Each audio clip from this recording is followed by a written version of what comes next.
All right, Dylan, you there, buddy? Can you hear I'm me? here. Can you hear me? I can. Can you hear me? Yeah, I hear you loud and clear. All right, log into Lansdowne. All right, see you there.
they are able to consume two talks at the same time. Yeah, multi-threaded, right?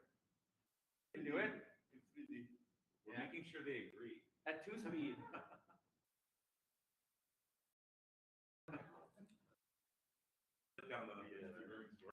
Hello? Is this working? Yes. Okay. Well, welcome everybody to the Toolchains track in this edition of Linux Plumbers, again in person, which feels so good. And also many thanks for the people who are attending remotely. So hello. I don't know where should I be looking at for them to. Oh, there. Okay. And well, I mean, thank you for to the Plumbers conference to host us.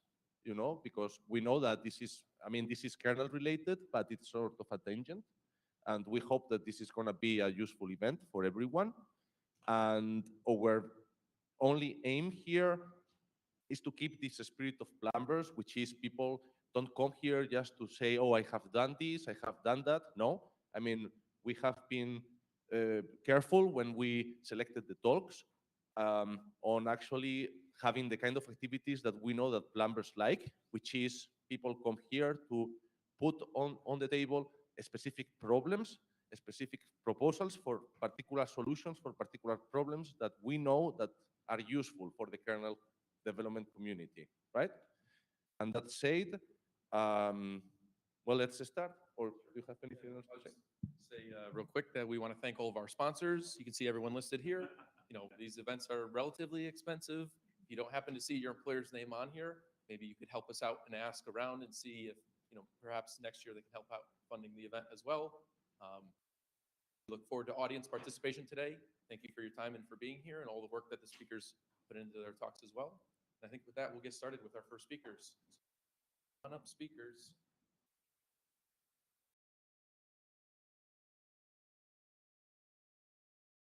So if anyone wants to make a question at any time, just let me know and I will throw you one of those things. Thanks.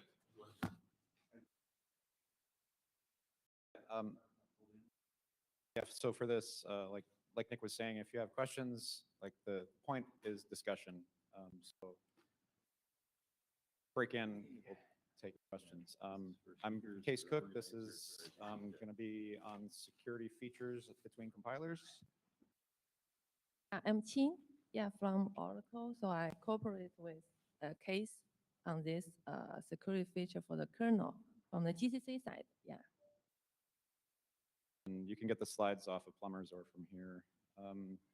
So this is like sort of a review. I talked about features last year. I've trimmed this down so you can compare between the years where the work has happened over the last year. So this talk has sort of three phases. One is the quick review of what we did over the last year, and the next one is what we're doing right now, and then more probably hopefully discussion related about things we want to do. So there was a bunch of stack protector guard location work, and catching up with a bunch of GCC features, and now there's work in progress on strict flex arrays. So we've reached parity on the zeroing call used registers. So basically, at the end of a function, all the registers that got used get reclobbered with 0, and then you return. And this has a number of side effects on both stack data lifetime being shortened, register values being less available for side channels, for all sorts of large hammer for that, and potentially removing a lot of gadgets for top-based attack. Construct a gadget when registers just got zeroed before you return. This is implemented in the kernel with that config. There's one open bug right now in Paravert that got exposed by Clang. Fixed. Structure layout random. Yes, question. Oh.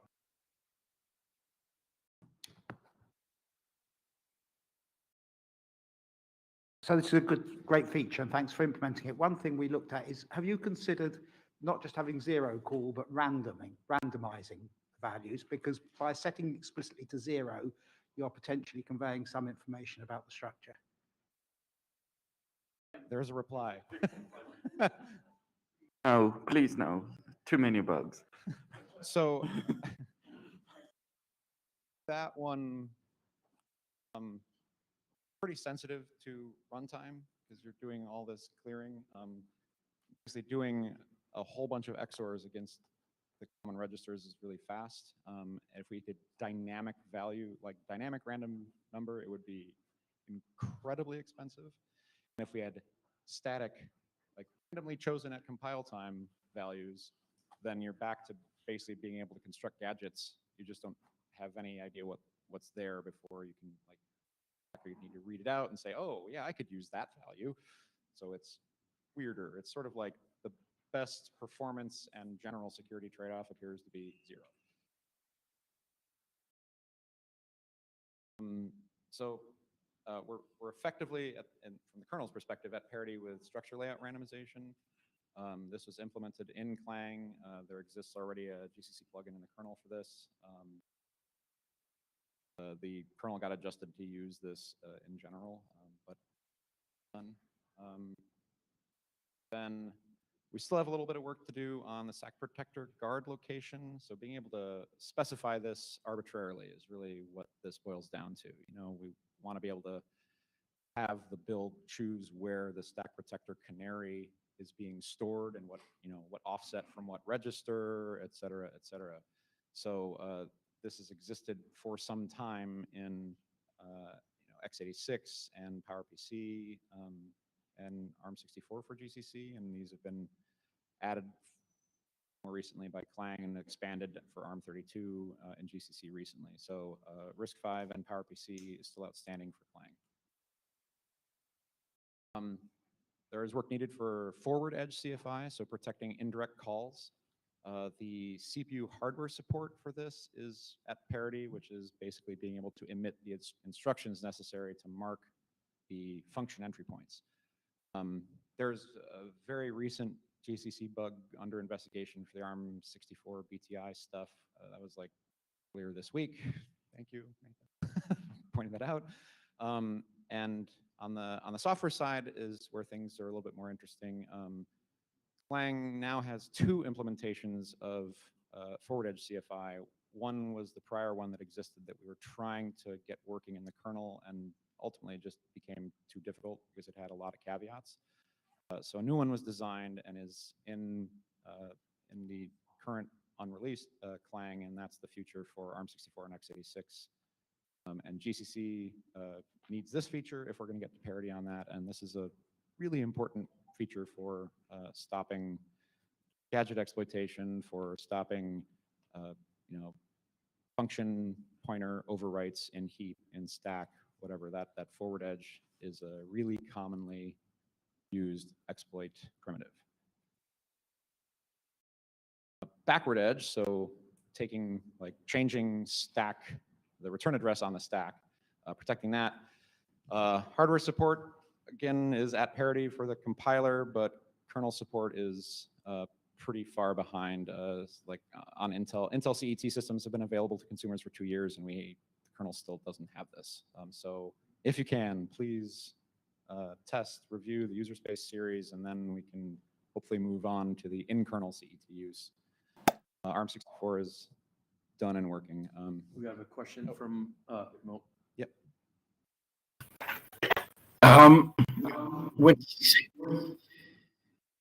With CET, you're referring to shadow stack, right? Yes. Because IBT is also under the CET nomenclature. Shadow stack is not going to happen in kernel space until thread happens. Sounds reasonable. But there's a lot of limitations of what we're going to get there. Doing a shadow stack in software on x86, there used to be an implementation on for this on Clang, but it was both slow and buggy, so it got removed. So that's sort of a different implementation is needed for both Clang and GCC. For x86, for ARM64, we've got parity on this, so there's a ARM64 shadow call stack in software there. And now we'll switch topics to things that we're working on right now. I'm going to give a little bit of background. So here is an example of a proper flexible array as defined by C99. The last array has no size associated with it. If you try to do a size of on it, you will get a compile time error. And if you ask built-in object size how big this is, it says I don't know, which is -1. Before we had that, there was the GNU extension for 0-element flexible arrays. And you say, here's an array with 0 size, which is not legal C. And you ask size of how big it is, and size of says, oh, I know that, it's 0. And built-in object size says, wait a second, I think it's a flexible array actually, so I don't know how big it is. Oh, and I should mention that built-in object size is basically the internal of Fortify source, which is what does the bounds checking on string copy, mem copy, all these other things. So in this case, it has no idea how big this is. You can't do any bounds checking. Before the GNU extension, this was solved in C by just pretending, and you had a 1-element array, which led to lots of problems because size of says, oh yeah, it's as big as the first element. And you ask, how big is my structure? And it says, oh, it's as big as your structure plus this 1 element you said, which leads to all kinds of terrible things. But because this is the way it was done, built-in object size says, oh, that's probably a flexible array. I don't know how big it is. And now I'll remind you about fixed size arrays. So here's an array of size 10 elements. Size of says, okay, it's 40, and built-in object says, cool, it's 40. I know this, it's a fixed size array until you move it to the end. And then it says, oh, that must be a flexible array. You go, why? Why is this the way? Well, we've got things like struct sockaddr, which said, I have 14 bytes at the end. 14 bytes should be enough for any protocol. And sockmax adderlen is actually 255. So now we can't actually do size of on anything. So this is the same problem. All trailing arrays get treated by both compilers as a flexible array. So if you happened to put something important that you didn't want overflowing at the end of your structure, it couldn't tell.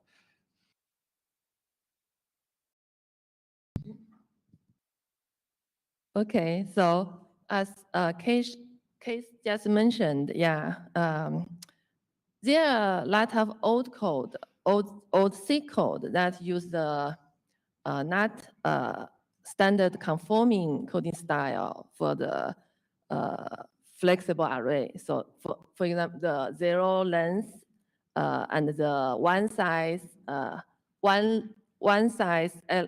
array, and also the only normal array as a trailing array of a structure is considered as a flexible array members.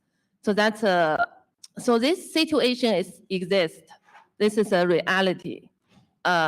So in order to generate the correct code, compiler has to make the conservative code generation for the old code. Otherwise, the code will the generated binary will be wrong for the old code. But another aspect is the C99 standard has been formalized a long time ago in 2000. So the C standard flexible array members has been there for use for a long time. There are quite some new applications that already conform to the C standard, and also for the some, yeah. Yeah, we'll get it. Wait. Yeah.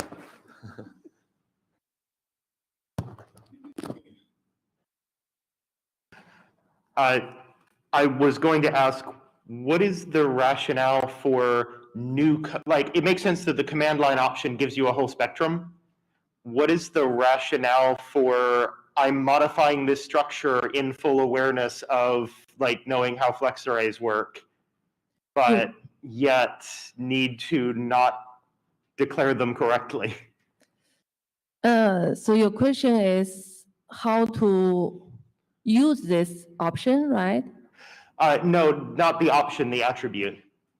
Use the attribute. Yeah, I'm wondering why the attribute takes an argument when if you're writing the structure with full knowledge of flex arrays, you could just use the correct one all the way down in the strictness. The other way around. For example, take sock address, it's an ABI. Right? So you want to build your entire project with the option to enforce, but you want to degrade selective things because they're ABI, you cannot change them. Got it, sorry. Yeah, thank you. Yeah, so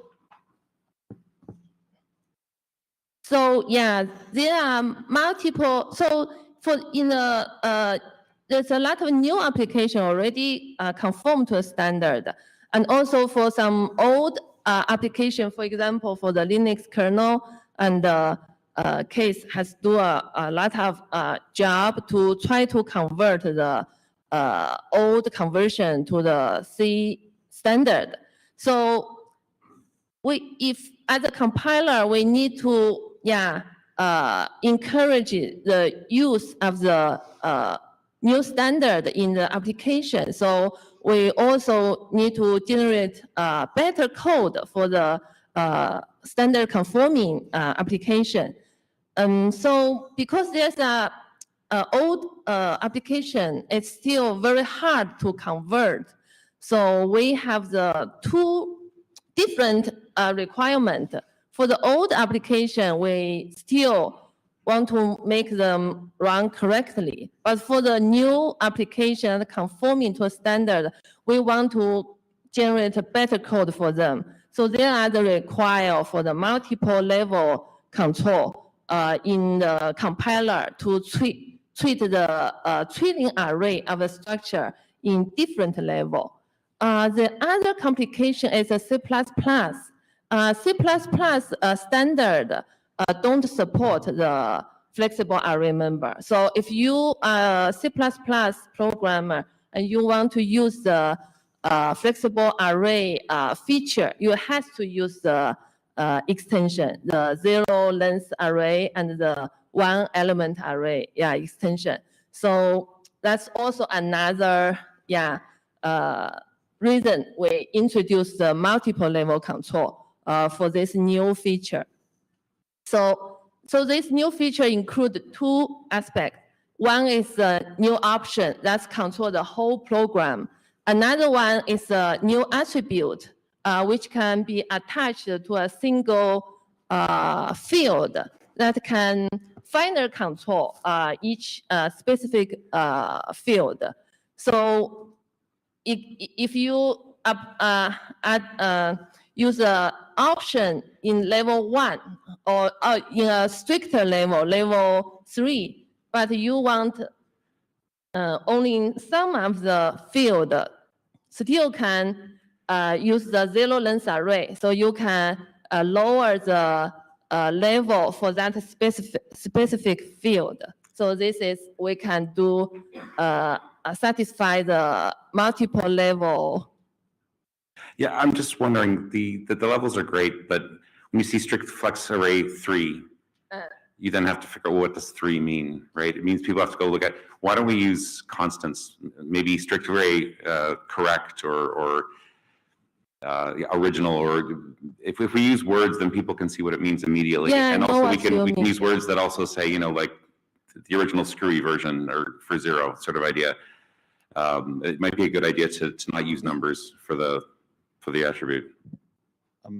One nice thing is if you leave off the number, it defaults to the highest possible. Okay, I was going to say it would be nice if you left at the number, it defaults to the highest, but okay, fair enough. But nonetheless, when it says strict flex array is 1, somebody's going to have to go figure out what 1 means. I think it's better to use word, pardon me? When they do use it, it'd be nice if it made sense what it meant from reading it. That's what I'm trying to say. Yeah, actually, that's one of the consideration in the beginning of the design, and we finally decide this 3 level. Yeah. One possibility is to have names as which are considered equivalent to the numbers. So you can use them. So you can use the names if you want to be clear, but they've still got a numeric relation, so they fall to the highest. well, yeah. Ah, I see. It's both. Yeah. There's a comment from the chat saying using numbers is pretty standard in the compilers, i.e. a lot of flags tend to use numbers to indicate levels. That doesn't mean it's a good idea. You gotta say that. Standard doesn't mean it's a good idea. It means the way we've always done things, and that's rarely a good argument, in my opinion. Yeah, if the number is not good,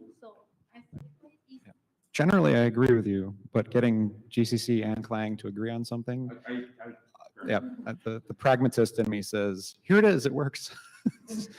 Well, it's not unheard of. Fix the number defined, fix what the number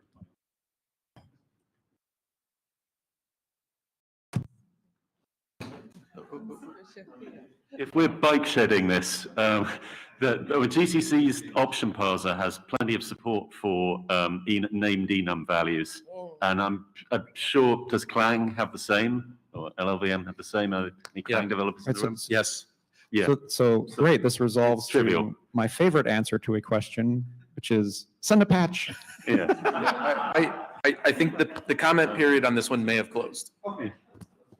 okay, yeah. Yeah, so right now, yeah, the design is the user number for the different level. And if needed, yeah, maybe we can change it, yeah, or something like that. But right now, it's 0 is the least strict level, and the 3 is the most strict level. 0 is the current default, which not when the option is not present, and 3 is the default when the option is present. That's for the standard conforming. And 1 and 2 is in between to exclude some of the non-standard conforming usage. Yeah, so that's for how to. Okay, thank you. Then with the least strict and the most strict, yeah, we can guarantee the old code generate correct code, and the new code generate the better efficient code. But another purpose of the compiler is try to encourage the end programmer to use the standard conforming code as soon as possible. So issue the correct warning when the user don't use the standard conforming code is a very important functionality by the compiler. So we also plan to update the current GCC warning, the array bound checking, to issue warnings for different level of the when the strict flexible array option present at the same time. Okay. Can you also warn about the arrays with like length 10 that are in the end of the struct? I mean, the compiler will probably not know that this is flexible, right? You mean issue warning for? Yeah. So if you have an array in the end of the struct that is an arbitrary size that is not 0 or 1, but it is a flexible array, the compiler will not know, right? So that one you cannot detect in the compiler, I guess, or?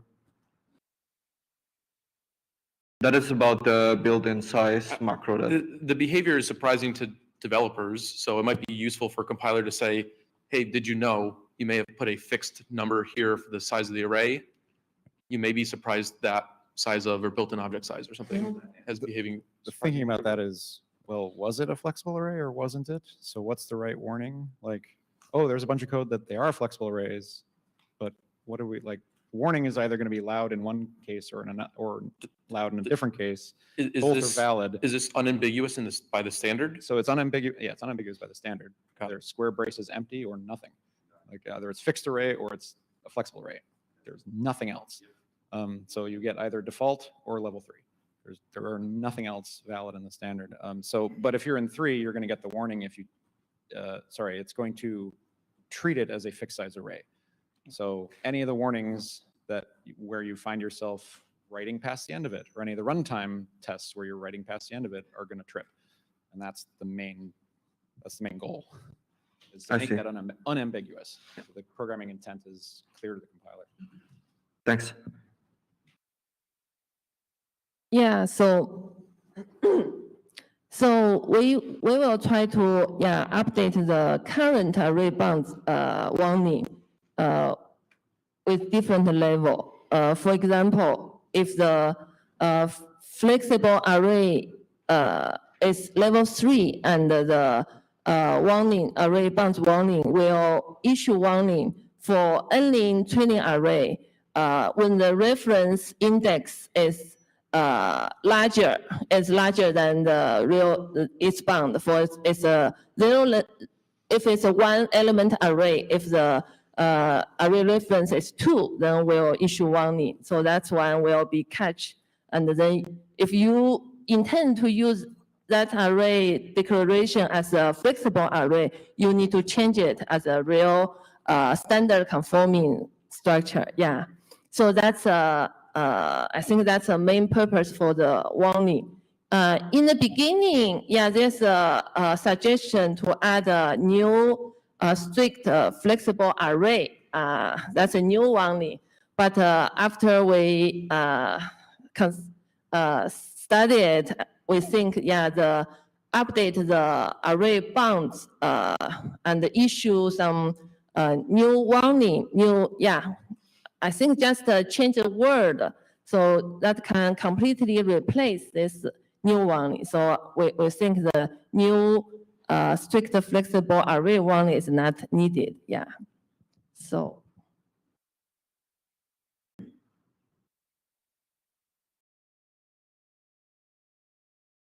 So right now the GCC work is ongoing. So right now there's a patch already update all the phases that handle the flexible array member with multiple levels, and also we use that feature to update the built-in object size. That one already can work correctly for the standard conforming code. And we also has planned to update the warning of all this GCC warning, with the multiple levels. As case suggests, a new warning, zero length array that try to catch all the current usage of the zero length array, which we need to issue warning for those usage to discourage the non-standard extension. That one, actually, I thought a little bit, I think maybe it's not really needed, because if we have the level 3 warning, because currently Clan, they don't have the level 3, so they need this warning. But for GCC, we will provide the level 3 warning. So level 3 will issue the warning for zero length. So maybe we don't need it, but I will consider a little bit more, on this part. So if you already covered this, am I right in thinking you've color-coded things so that red indicates, green means this is already implemented and red is pending, or am I wrong? You mean in the slides? In the slide? The red and green. I'm just wondering what is done and what is pending or to do. Oh, actually, sorry. Yeah. Next slide will show the what is done. Yeah, this is the current status of the GCC. So we plan to separate the whole work into 3 parts. So there's a set 1, set 2, set 3. So set 1 will be the new option and new attribute, and also we use the new option, the multiple level, to control the analysis phase with multiple level. So this level 2, set 2 is work to update the warning, the warning phases in GCC. And set 3 of the patches will add a new zero length array warning. So this is the plan for this whole work. So the set 1 already submit to upstream and currently is in the 4th revision and almost done. Yeah, there's only small wording suggestion by the reviewer. So I think it should be done very soon. But set 2 and set 3, yeah, I will do it after the set 1 is done. Yeah. So for the clan, when we design this feature, I discussed with the client people together, and at that time we agree on this 3 level. Yeah, but I don't know why they. I can hopefully speak to what happened there is the current state was everyone could agree on 0, 1, and 2, and level 3, given the fact that -w zero length array existed, was sort of this objection to having level 3 when we should just purge code bases of zero-sized arrays. There's a subtle semantic difference though, because -w zero length array affects will trigger when there is a definition of a struct with a zero-sized array, whether or not it's used in the code base at all. And the thinking on, as I understand it from the Clang side, was if we don't have the zero element array extension, then zero length arrays should be invalid again. Like we should be standards conforming completely. But the idea is like that code still exists, and there's code that exists that uses zero length arrays as markers. Like they're trying to calculate a range in a struct. So they just have an empty array at the beginning and an empty array at the end, and they just use them for offset calculations. You can do that with an empty struct as well. So that's interesting, but with 25 million lines of code in the kernel and places where array sizes are defined by macros that depend on configs and sometimes drop to 0, it's really invasive to remove the cases where we have a zero-length array that is not, it was never a flexible array, but it's in the code, and getting rid of it is quite a challenge when we don't actually ever treat it as an array, really.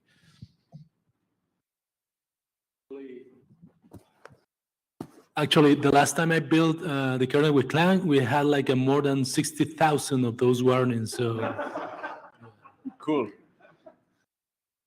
Yeah, I think maybe that's the reason why this conservative behavior of the compiler can exist so long time. Yeah, so it's not hard to update the current program. Yeah, it's not hard. It's not easy, but we still need to encourage the standard conforming coding style. Yeah. So I think that's it from me. Oh, one more. I have one more slide. Yeah. Okay. Yeah. So after finish this work, Case has a very good idea. Yeah. So add yeah, that's a very good idea, and I think after the strict flexible array functionality, we can do a very good work on the fixed array bound checking. But for the on a fixed array, but on the flexible array, we still don't have any way to do the bound checking. So add this attribute will enable the flexible array bound checking. So I think this is a very good idea, and I will try to raise this idea to the GCC community to finally can implement it in the GCC part. Yeah, and this, I think this attribute can also be used in the dynamic object size and enable more work in the 40 side south. Yeah, and And the last one, the last one, I'm not very sure whether we need it or not. I think from what my understanding, that's GCC bug. Maybe we don't need it, but we can discuss it later. Yeah, that's from me. Yeah. So I have another wish list item, please, Keith. Yes. Can we have an annotation for this is a fixed size array in the struct? I hate these asymmetric things.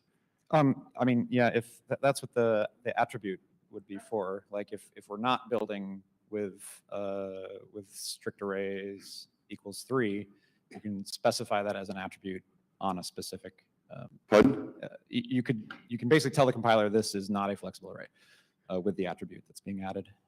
Yeah, I mean, I want to see it just because it's documentation at the same time and they can use tooling on it. Right. So please make this mandatory when we touch the kernel and go through the arrays. And the goal is everything is what's flexible should be marked flexible, and everything what's completely fixed agreed. should be marked as such. So it's visually distinguishable and easy to figure out for tools. Yeah, given Gustavo's work and some other people getting rid of these everywhere, this ambiguity, we're really close to having everything. We can just build the kernel with -f strict arrays equal 3. Right. We're done.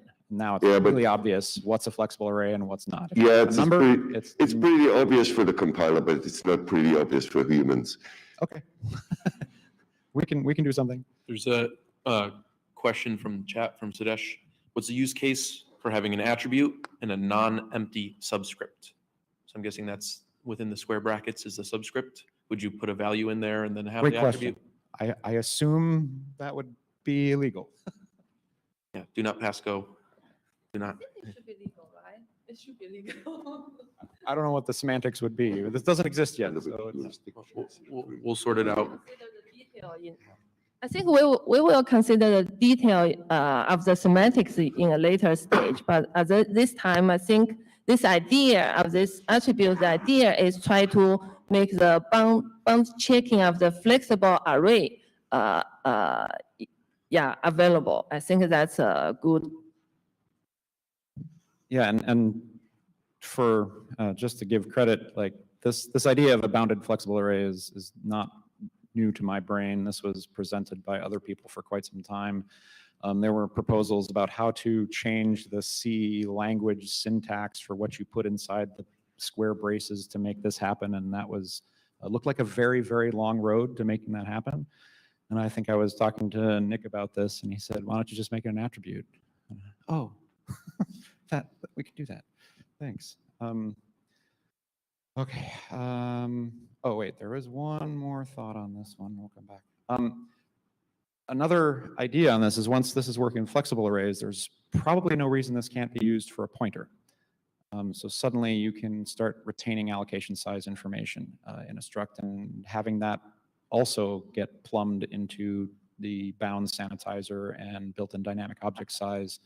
Suddenly you can start having this sort of compiler-supported fat pointer where you can actually query the length of pointers that have been marked this way. That's all future ideas. As a CTF guy, I would have to wonder, is such an annotated pointer, is the annotation part of the pointer's type? Should it be part of the pointer's type?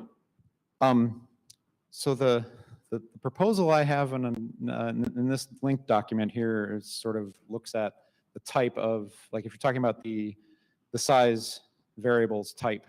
A pointer which has been annotated with a size to indicate a maximum. Oh yeah. Yeah, the sized pointer thing. Yeah, this is sort of like a arbitrary way to define that. Yeah. Oh. Could you go back? So does this attribute cause anything to be checked with respect to locks? So if you change items size, you might want, I mean, when you have a size of something in a thing, then you like these to be coherent, and if there's concurrency, you'd like them to be protected in the same lock. Is Is that checked? Another excellent question for its implementation. Okay. It doesn't exist at all, so all those questions I think are going to Okay. come up. I think I would not expect the size of my flexible array to be changing out from under me while I'm trying to access it. So Yeah. I think the existing, I'm hoping the existing memory model will support this being easy, but Okay. nothing is ever easy.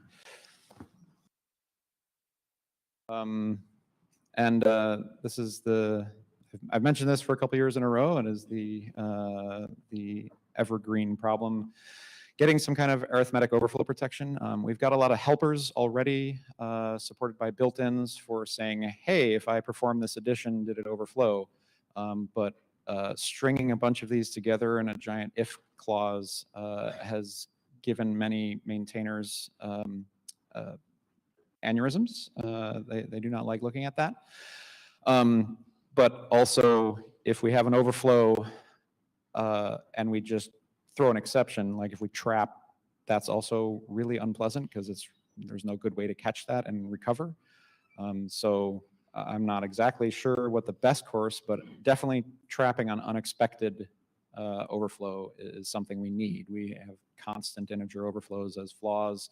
There are places in the kernel where we're intentionally expecting to wrap around, and we can mark those as the exception if we can switch to saying we're going to trap on overflow. There are existing sanitizers for catching this sort of thing, but they were focused on undefined behavior. And when we build the compiler with -f, no strict overflow, we actually enable a couple options that make overflow well-defined. It wraps around. But now it's not undefined behavior, now the sanitizers don't work at all. So we really want to stop unexpected behavior. So we say we are performing a bunch of additions on, I don't know, pixel layout or frame sizes or whatever, and at some point we wrap around for whatever reason. That isn't part of what the programmer was expecting. We want to be able to trap that. So some additional work is going to be needed here. And then sort of an open question I started with is, dare we invent some kind of C exception handling? What? Yeah, I know. Please no. I'm sort of the same thing. I mean, what jumps to mind is we've got really weird cases, like when we're doing copy from user, like when we're switching modes, we have this unsafe copy to user, and if it fails at any point, it has a label it'll jump out to. So that's sort of the hacked way the kernel is doing inline exception handling, where we can fail back out to a known point and continue with an error. Like, how do we do that with arbitrary arithmetic? So one of the things that we do for like the stack protectors, so we say, here's this external symbol, like refer to this compiler when you generate code. I mean, it might be interesting to be able to ask the compiler to, like, for your trapping behavior, like refer to this symbol somehow, jump to it or call it, or I don't know, right? Yeah, I think there's some interesting ideas we could. Another built-in to ask the compiler. More built-ins. Yeah, that's the question, is like, for stack protector, it's sort of the same problem as like, oh, we wrecked the stack, panic. Like there's no recovery. Like registering I care about overflow, and here's how to check it. But like the command line flags let you define the symbols for the cookies. We could have command line flags let you define the symbols for what to do once you've detected the anomalous condition. Technically, I'd say there are two possibilities. For the stack protector, you could always switch to something like an alternate signal stack, which can't be wrecked. And another probably ugly alternative to this would be to have something to long jump to, which would at least let you change from one handler to another at various points in the program. Yeah, it would need a lot of opt-in by everything that was using it. And then there's, how much time? 3 minutes. 3 minutes. Keith, do we have something to tell the compiler? This is unsigned arithmetic, which is supposed to overflow. Yeah, that's my goal, is to say we can mark those and say we expect to wrap. Yeah, and we know what we are doing. Yeah, exactly. Which is why that flag is used in the kernel anyway. It's because we were having cases where we were expecting it to wrap, but because it was undefined behavior, crazy things were happening. Yeah, but it's always undefined behavior in the kernel. We need a new type for stuff you don't expect to wrap. I would like the rather fail safe, but yeah, I get what you another crazy idea I've got is this basically being able to introspect the L value type from the right-hand side of an assignment. This is somewhat for kmalloc and other things, but where we can't really easily refactor the 33,000 callers of kmalloc to get type information into a macro. Example being like inside there, we can say, what was the type we're about to be assigned? We've got the kmalloc, which returns void pointer, void star, and gets automatically, switched to whatever the actual pointer value is. But if we want to know what we're actually using as the type from our assignment, this is one way we could do per type allocations and segregate them in the kernel. Another quick example is, yes, well, that'll have its type on another thing, but that's why there's two. There's dynamic versus static type stuff, different buckets. Another one is assignment type verification. Like we have must check in the kernel, which says you have to check, you have to consume this value, but there's no type checking. Like if we want to stop implicit changes to scalar types, I have an int coming out of something that's sending a size t, we want to say you can't do that. Make sure you fix this so it doesn't get truncated runtime. Anyway, I'm out of time. This is us. Thank you very much.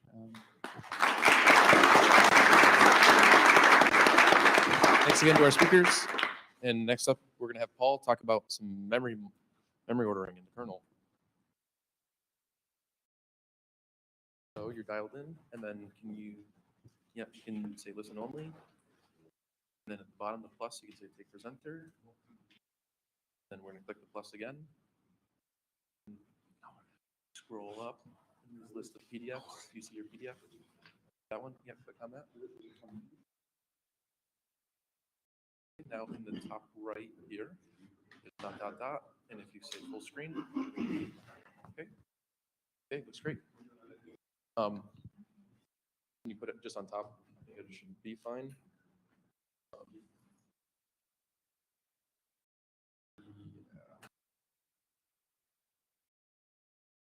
Oh, and then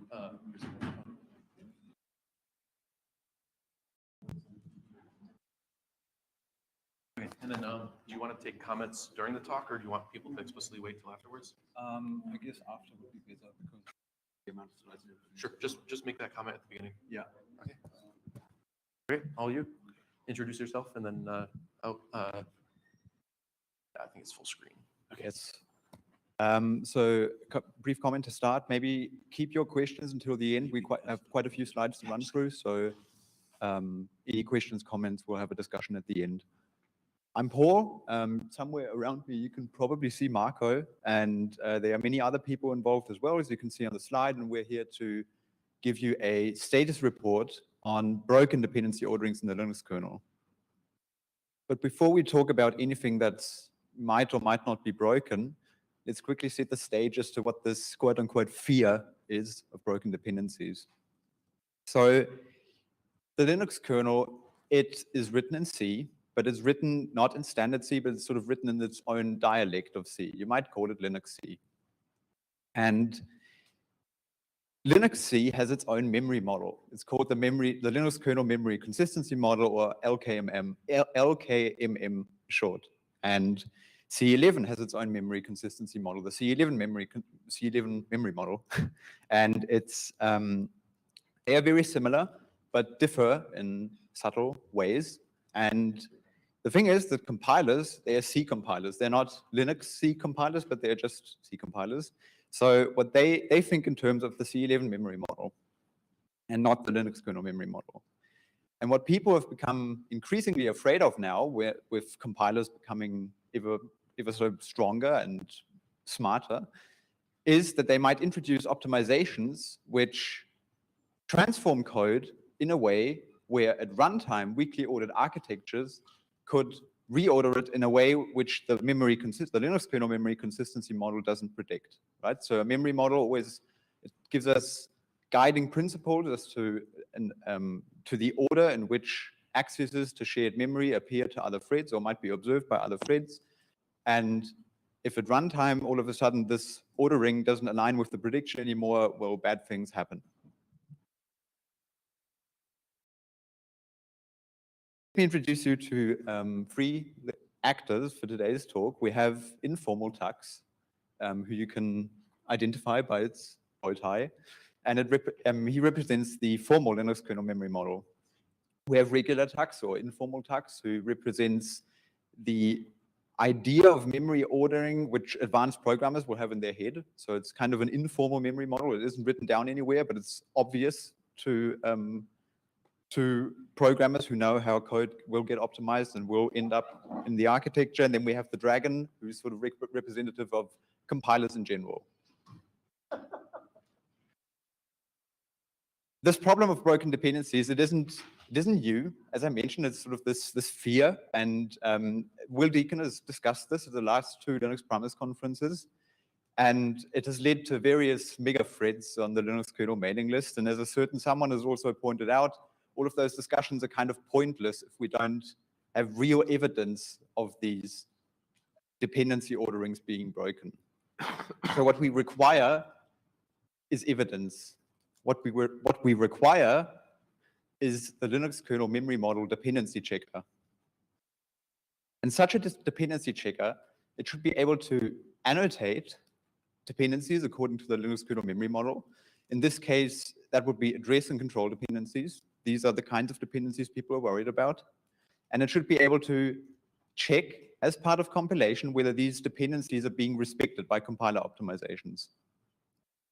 The dependency checker should also be able to do or perform interprocedural analysis. So these dependencies, address and control dependencies, they can run across functions. So the tool should be able to account for that. And because, well, this is a requirement we have, it's because LLVM is pretty cool, it relies on Clang-built Linux and should be implemented as part of the Clang compiler. This is basically where I come in the picture. So Marco realized that this is a problem and we require evidence, and thought that this would be a great idea to outsource this into a thesis project at the university. And I had to do my bachelor's thesis, and I reached out to the chair of Pramod, who was in contact with Marco, and then I got to do my bachelor's thesis on the dependency checker, basically. So all the work you're going to see today, I laid the foundation in my bachelor's thesis, and then I continued working on it afterwards, basically. And what we came up with is the following. So you have the Clang compiler, and it has a front end, and the front end will perform some wizardry, and eventually you end up with unoptimized LLVM intermediate representation, or IR in short. This IR will then be fed into hundreds of compiler passes. One of the first ones should be the annotation pass.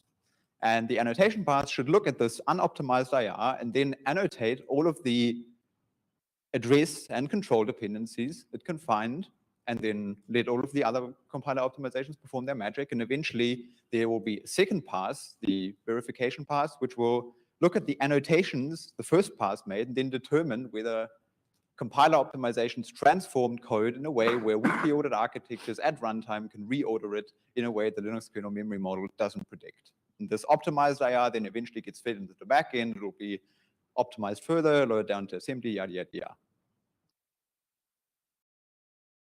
For such a design to work, we require an unambiguous and implementable definition of what these address and control dependencies actually are.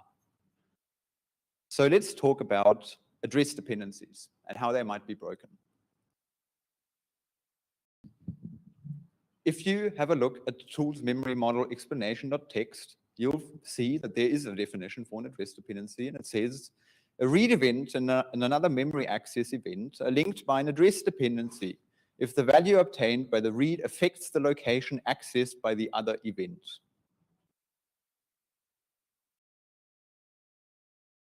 This poses the existence of three components. So you're looking for the first marked access. It has to be a read. So you're looking for a read once. You're looking for a dependency chain, and then you're looking for another marked access, which could be a read or a write, which either read from or write to a value which is part of this dependency chain starting at the first read once. So you have the read once here. It loads into X. Then you use X as the base pointer for an array. You load into bar, and then you use bar in another read once. So you read from an address in bar and then load that into Y. So the dependency chain in this case is the second read once bar to X to the first read once. So in this case, there is an address dependency. And in this case, the Linux kernel memory model predicts ordering. But what about this? Is this an address dependency?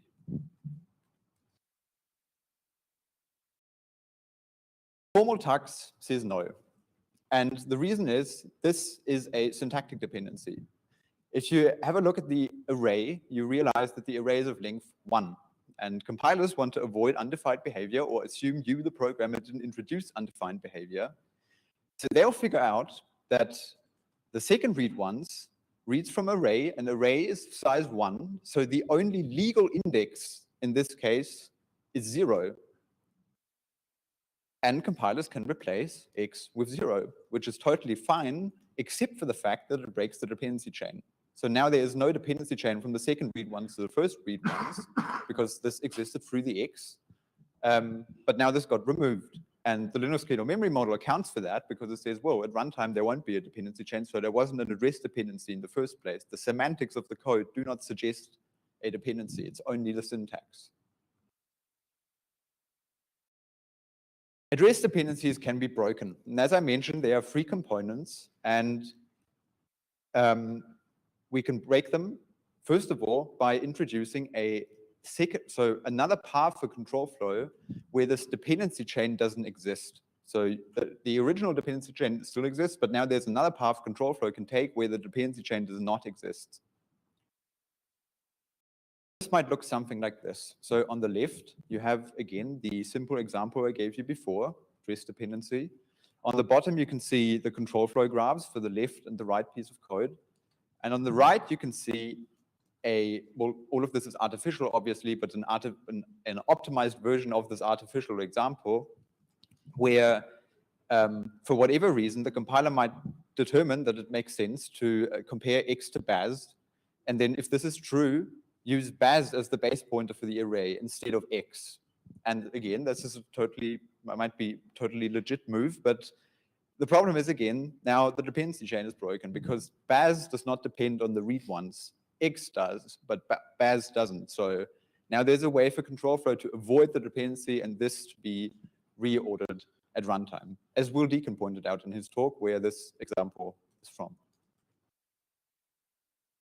There's another and maybe simpler way of breaking address dependencies where you just break the dependency chain altogether. So you keep the first marked access, you keep the second marked access, but now there is no dependency chain between the two.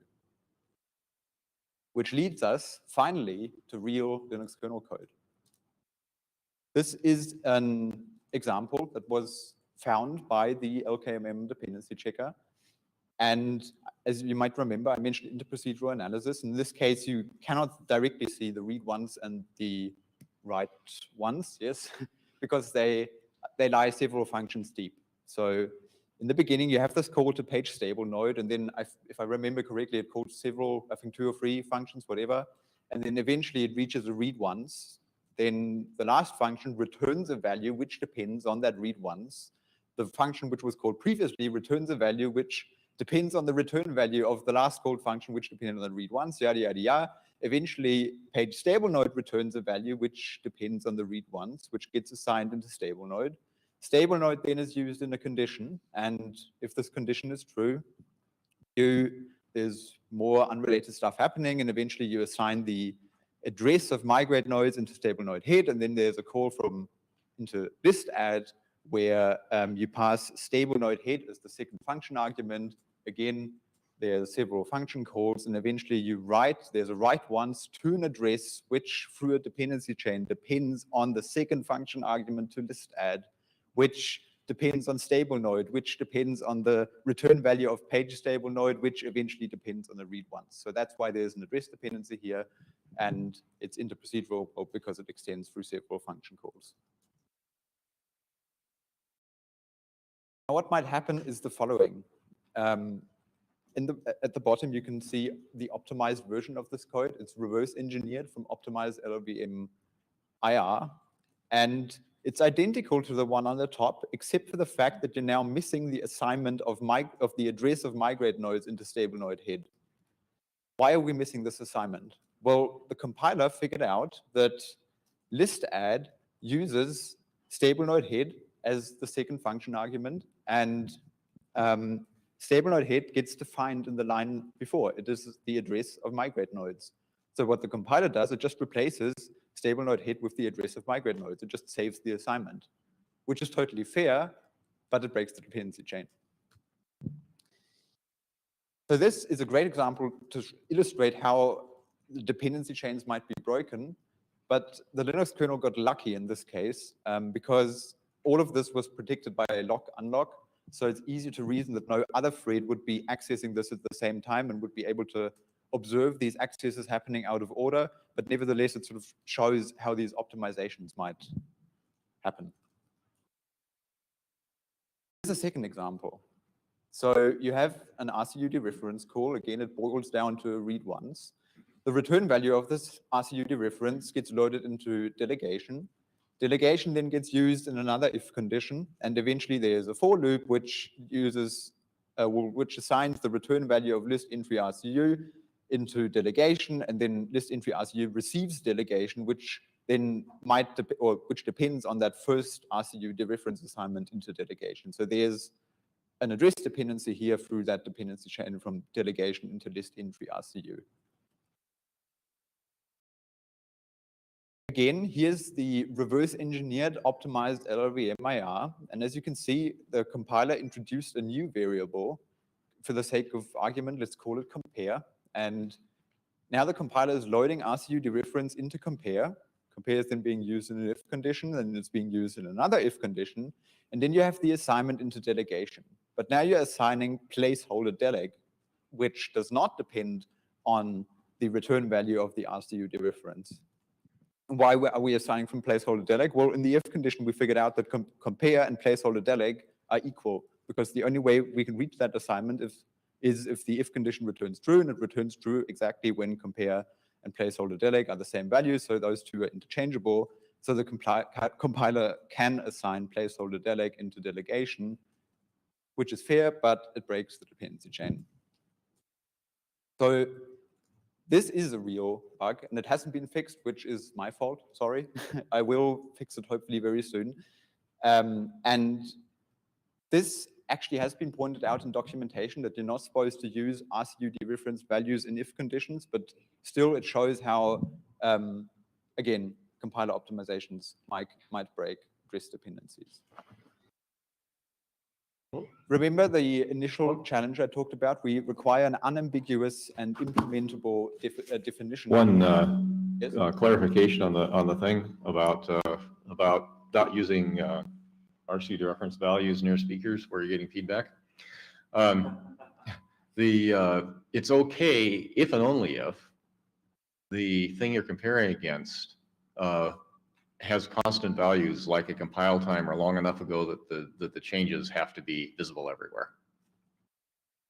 Right, as I think that's even pointed out in documentation. Yeah, I just wanted to clarify that it wasn't but anyway, you're better off just not doing it at all. You're right about that.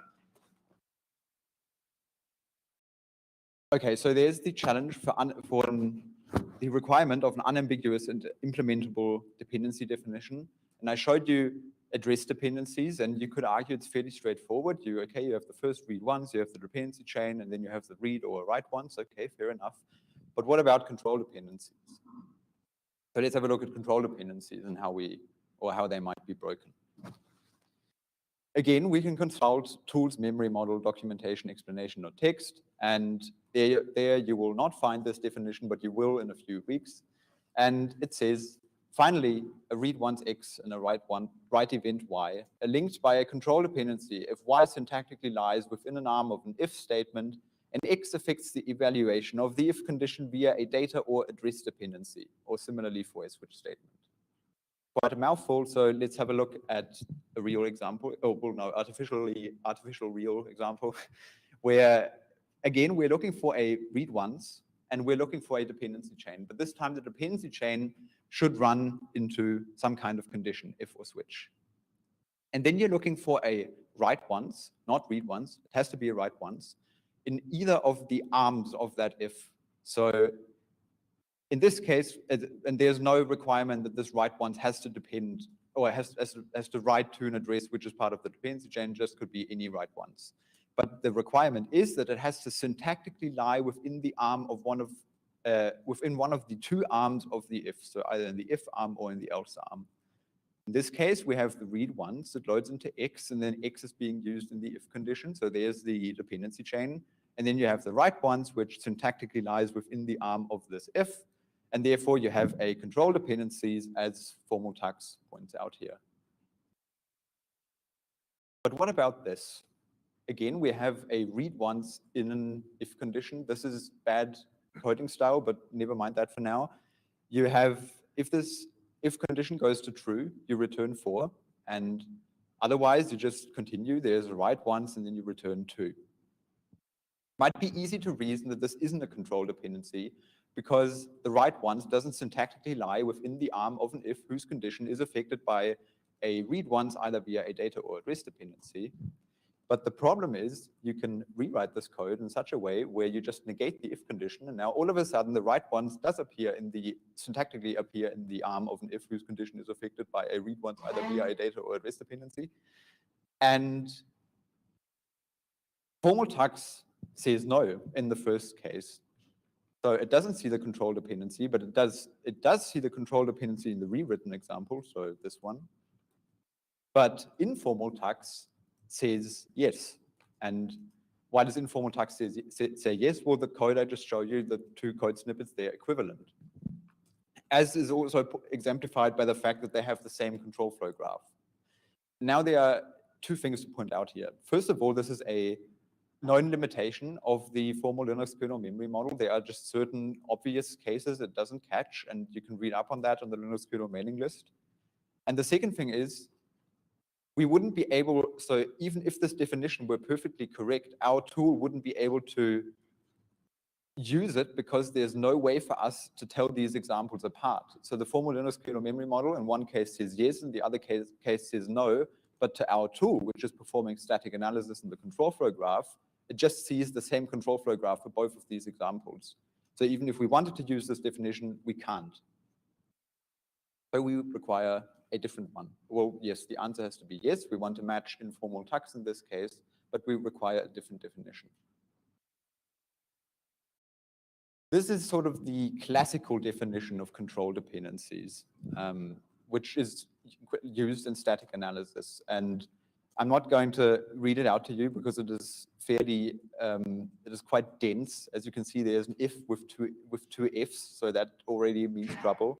And it depends on something called post-dominance, which has even more capital letters and is very complicated. So let's have a look at a practical example again. This classical definition of control dependence is defined on the control flow graph. So it does not care about read once, it does not care about write once, it does not care about ordering at runtime, it does not care about the Linux kernel memory model or bow tie wearing penguins, it only cares about the control flow graph. And we can just pick two nodes in here and now ask whether one is control dependent on the other. And to figure that out, we need to answer the question whether one post dominates the other. And in this case, the second one does post dominate the first one. And why is that the case? Well, post dominance, you ask when control flow reaches the first node, and I want to go from the first node to the function return, so to the end, so to speak, of the control flow graph. Whichever way I pick, am I guaranteed to see the second node? If the answer is yes, so no matter which way I take to the function return, and if no matter which way I take to the function return, and I'm going to see the second node, if the answer to that question is yes, then there is post-dominance, and therefore there is no control dependency. So in this case, there is post-dominance and there's no control dependency. The dragon agrees. But if you pick these two nodes, now there is a way, so if you reach the first one, the if node, if you reach the if node, now there's a way for control flow to avoid reaching the second node by just going through the then and then more code and then exit. And now there is the case where you reach the if, but you didn't see the else. So therefore, else does not post-dominate if. Therefore, there is a control dependency, as the dragon points out here. Again, we can apply this to a simple example, and you would ask the question, does the right ones post-dominate the if condition? This is sort of a little hand-wavy. You can't really, well, this is a little hand-wavy, but this is more intuitive. So you just ask whether the right ones post-dominates the if condition, and the answer to that question is no, because when you reach the if condition, you can just avoid the right ones by going to return true immediately when the if condition is false. So in that case, you would be able to figure out that there is a control dependency here. But what about this case? You have the loop marker, and then again, you're using read once in an if condition, and then you have a write once, and the return if the if condition is true, and if the if condition is false, you just loop around again. If you look at the control flow graph on the right, you'll notice that the write and the exit are in the same basic block or control flow graph node. So if you take this a step further and you start thinking about post-dominance, whichever node you pick in the control flow graph, and you ask whether it's whether the write post-dominates that other node you picked, then you'll realize that you're asking the question whether if I reach the function return, am I reaching the right ones? And this is trivially true because the right ones and the function return lie in the same basic block. So when I reach, well, one of them, I'm going to reach the other. So the post-dominance will trivially be true in this case. So the dragon will say there is no control dependency here. However, the right ones does syntactically lie within the arm of an if whose condition is affected by a read once either via a data or address dependency. So formal tux says there is a control dependency here. So what is it? But the answer has to be yes, because we want to match what Linux says, obviously. Again, we're thinking about in terms of the Linux kernel memory consistency model, so we want the answer to be yes. And as a result, the classical control dependency definition doesn't work for our intents and purposes. Now you might say, well, can't you just sort of transform the control flow graph in a way where the right ones and the function return don't lie in the same basic block? I would say, well, yes, maybe, but this example was derived from optimized IR again. So the dependency checker encountered a case where the right ones and the function return were in the same basic block. And this ambiguity of control dependencies is by design. The classical definition and the Linux kernel memory model definition, they just have different goals. As I said, the classical definition, it's defined on the control flow graph, and the Linux kernel memory model definition, it thinks in terms of runtime and ordering. So it's just the same word for two different things. So we require another definition, and here's another try, a work in progress try, which says, there's a control dependency from a marked read A to a marked write B if there is a condition C such that B is within the scope of C and C depends on A. The idea here is, again, we have the read once, and you track the dependency chain from the read once into an if condition, and now you start tracking the scope of that if condition. The scope, in my head, is defined by all the paths in the control flow graph starting at this if condition. So you have at least the if and the else path, and then there might be several function calls, there might be a loop, there might be a switch, there might be a goto, whatever. So these paths, they'll multiply really quickly. And then there might be a point where all of them meet again. That's the point where I, in my head, consider this control dependency resolved, or the scope of this condition will then be resolved. But this point doesn't necessarily have to come. So if we think of the example from before again, and look at the control flow graph, there's one path from the condition which goes to the goto and then just loops around. That path will never meet the one from the function return because the function return path will just return and the other one will just loop around. So I would say this control dependency never gets resolved in this, or the condition never gets resolved in this sense. And with this definition, in this case, you would be able to figure out that there is a control dependency. But as I mentioned, there are loops, there are function calls, there are breaks, there are switches, whatever. There are a lot of edge cases, which is why this is called work in progress. let's talk about how control dependencies might be broken. You now have an additional component to the address dependency. You have the read once, you have the dependency chain, you have the if condition, and the write once. So what you can do, as with the address dependency, you can just break the dependency chain. That will break ordering. But what you can also do is now you can do something with the condition and the write once within this condition. So let's have a look at this example. Is this a control dependency?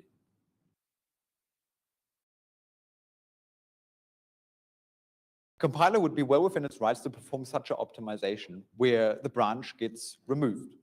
And formal tux says, well, no, this is not a control dependency, it's syntactic because the if condition is trivially true, so a compiler can just remove it, and the semantics of the code do not suggest any kind of dependency here because if the if condition is always true, you can just remove the branch.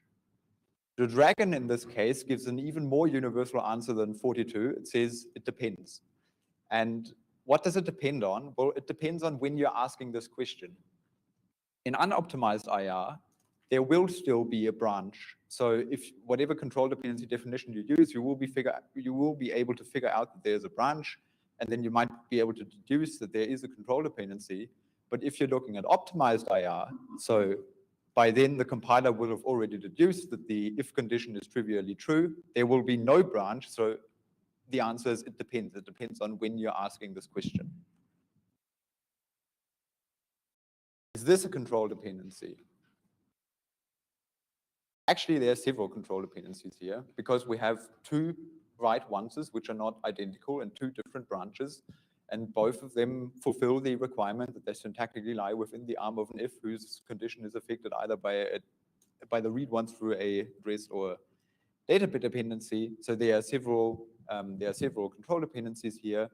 But the dragon says again, it depends. And what does it depend on? Well, it depends on the architecture you're compiling for, because Will Deacon argues that all of these write onces might be lumped together into one conditional select statement. Thank you. Which will then break. There will be no branch, and which will then break the control dependency in this case.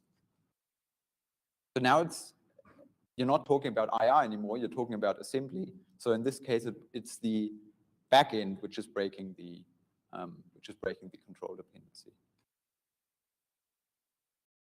So where does all of this leave us? I would argue we're past the point where we're asking the question whether this is a problem, because I gave you two examples. Well, two isn't much, but still, it's like real-world evidence of things going wrong. So the question we're looking at now is to what extent a compiler is undermining the Linux kernel memory model.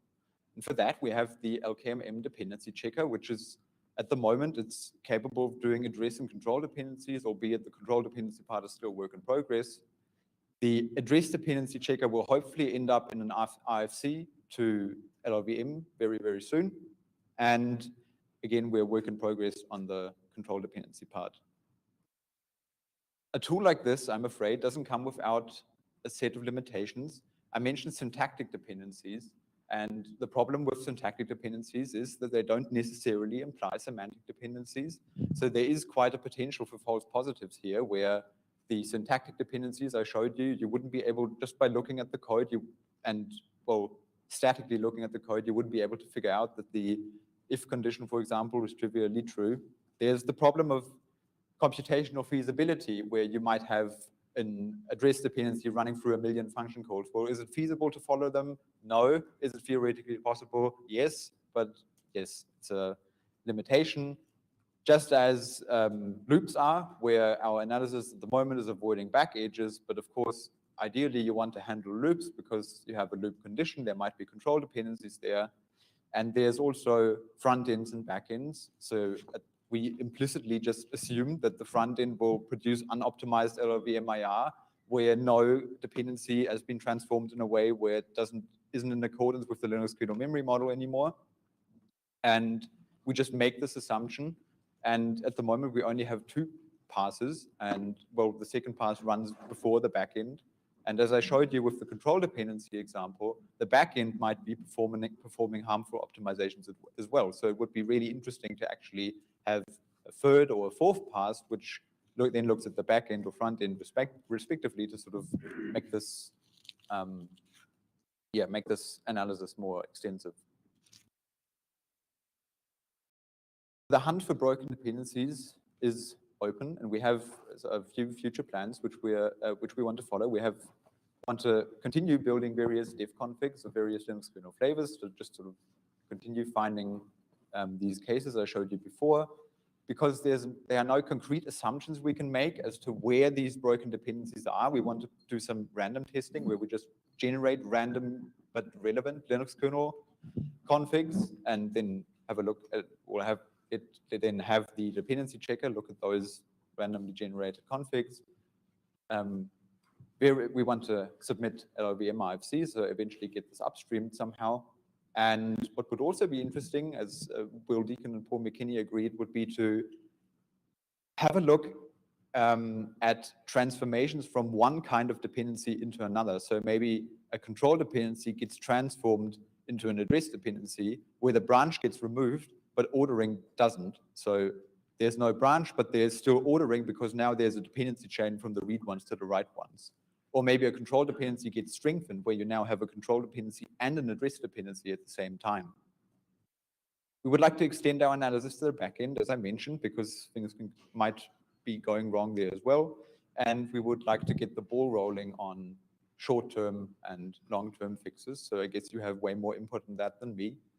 And if you think this is quite interesting, as I do, compilers are cool, Linux kernel is cool, memory models are cool, you can get in touch at the links below. And now I'm looking forward to all of your questions, feedback, discussion, whatever. Now I'll throw up some points here. Now you can tell me why all of those won't work, and looking forward. Thank you.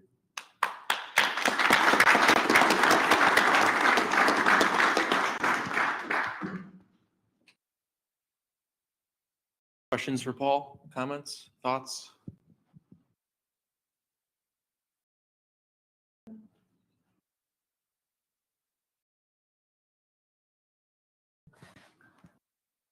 Hi, Paul. So what's the plan for LTO? I see in some previous slide that you say you have a plan, future plan for it. Yes, well, at the moment I'm just not building with LTO, but that would of course be very interesting because we will have wider ranging optimizations on the to-do list. And could you those phases? Yeah. So you add the annotation pass and the verification pass in the beginning and at the end of the optimization phases. So these two passes only can detect whether the compiler optimization break the dependency chain or not, right? It cannot guide whether how the compiler avoid this kind of problem.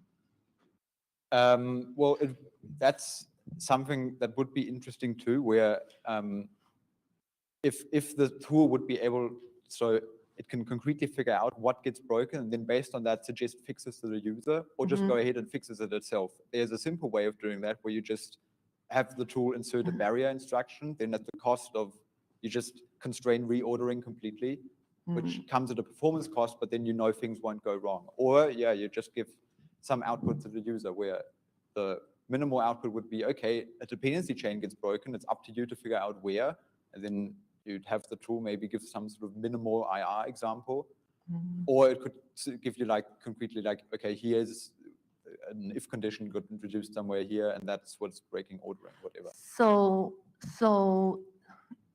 the output, so if the verification pass identifies some dependency chain is broken, then this tool will report some information to the user to add some barrier in the source code. Yes. Oh. I mean, I see three use cases for this. The first use case is for Linux kernel memory model maintainers, where hopefully the tool will be in a form where they can use it to answer the question to what extent are compilers undermining the Linux kernel memory model.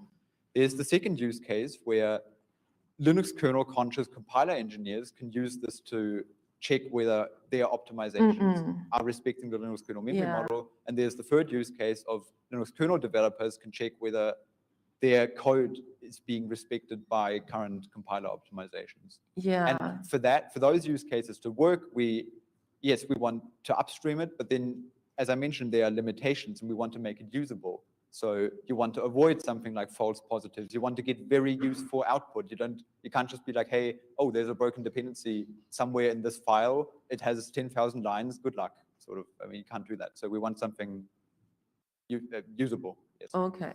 So sometimes it's not the users, it's not the program's issue, because sometimes the optimization might not is applied very aggressively. So some of the optimization need to be disabled. So I think there are some communication between the verification phase and the optimization. Then the optimization, some optimization need to be done less aggressively, and then can avoid to broken the dependency chain. So sometimes it's not the user's job to change the code. It's optimization did something too aggressively to broken. Well, so I think turning off this optimization, you need to have very fine precision in which you turn off the optimization. Programmers, like, they really don't want the optimization disabled for the entirety of the code base kind of thing. And right now, compilers are unaware of the kernel's memory model requirements. And so the first part is to identify and say, you're using a tool chain that's using a different memory model. So you need to put some annotation in your source for now. Maybe it collapses, it's a macro and it collapses to nothing once we have a pluggable memory model in the tool chain that the tool chain's aware of. So then when you're saying to the tool chain, I would like to opt into a different memory model, then the compiler can hopefully figure out there's a dependency chain, control dependency, elide or skip this optimization in this one specific case. Yeah, I think so, yeah. One thing that would be a little bit annoying but useful would be to just mark the variables that are carrying dependencies. That works for address and data things, but we don't know how. We don't have a good proposal for annotating control dependencies as yet. So if somebody has a good idea along those lines, please don't keep it a secret. Well, we had a volatile if proposal.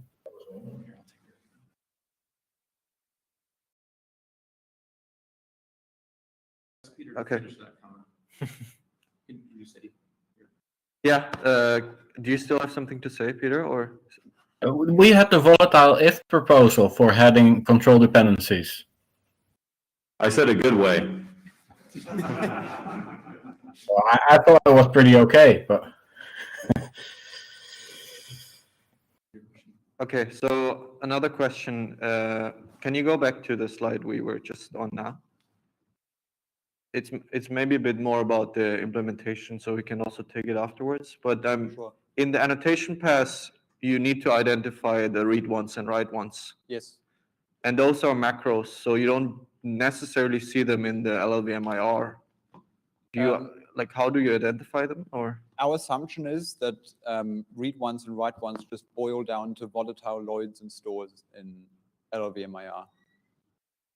And then every time we see a volatile lloyd or store, we think this is a read once or write once, respectively. Okay, thanks. We got a question in the back here.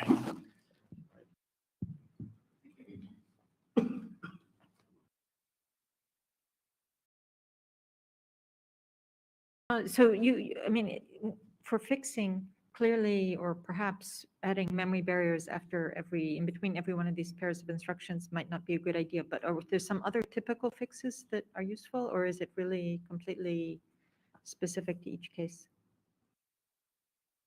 You mean whether there's a better way of inserting fixes, basically? If you don't want to add just systematically memory barriers in between these read once and write once operations, is there some other kinds of typical fixes for this problem?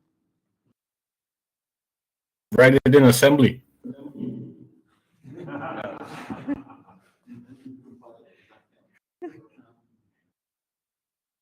I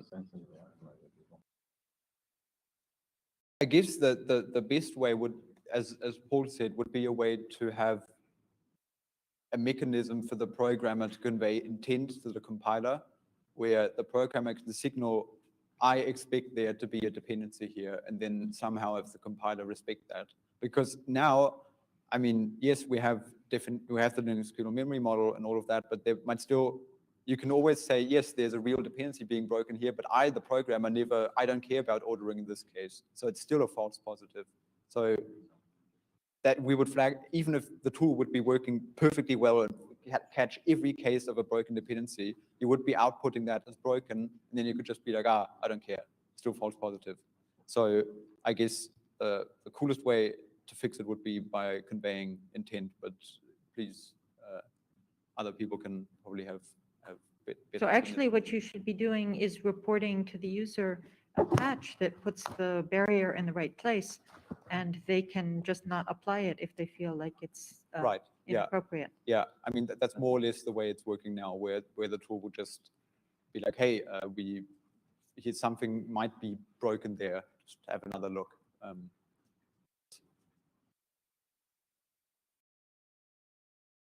Could you go to the last slide?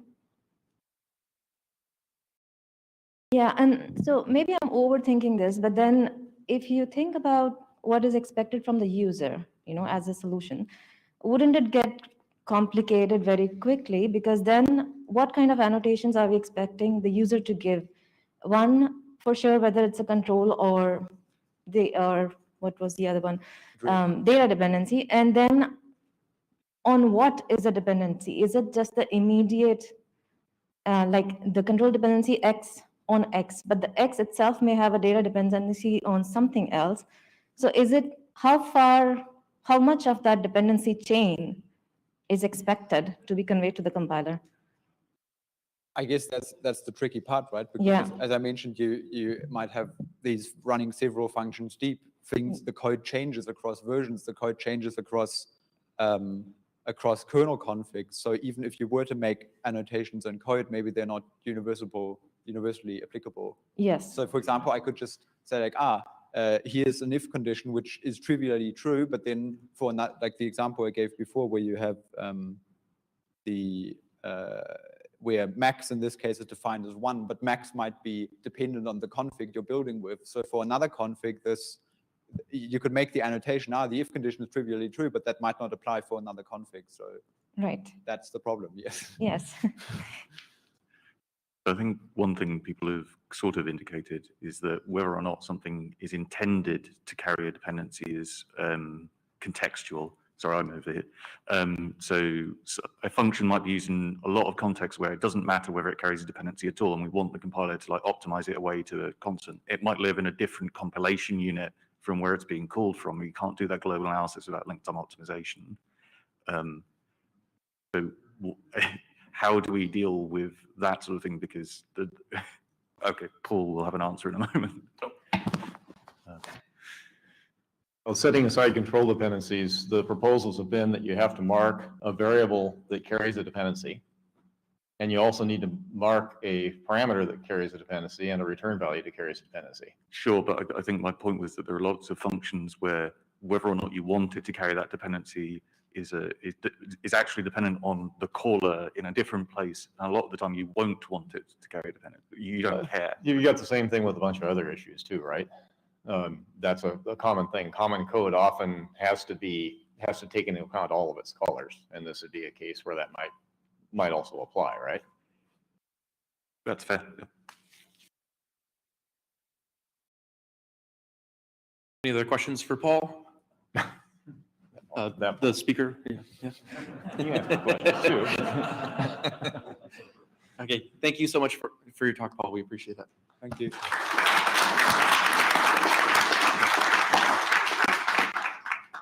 All right, thanks for attending, everyone, so far. We're going to have a 30-minute break. We'll be back here. Hopefully you found the contents of our first two talks interesting. See you in a bit.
Yes,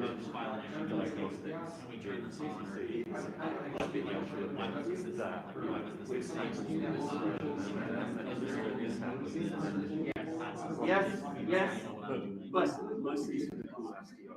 yes, I think it would be great. I think you would have to model a reduced set of what Christina is talking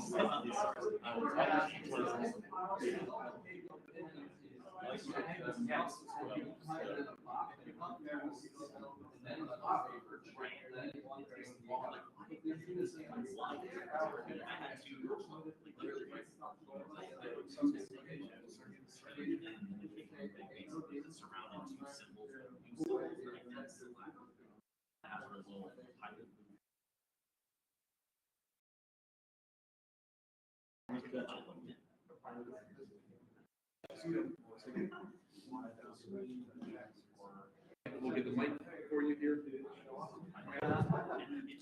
Hello, hello. Okay, folks, we're going to get started here again. And David, take the floor. It's all you. Where are we?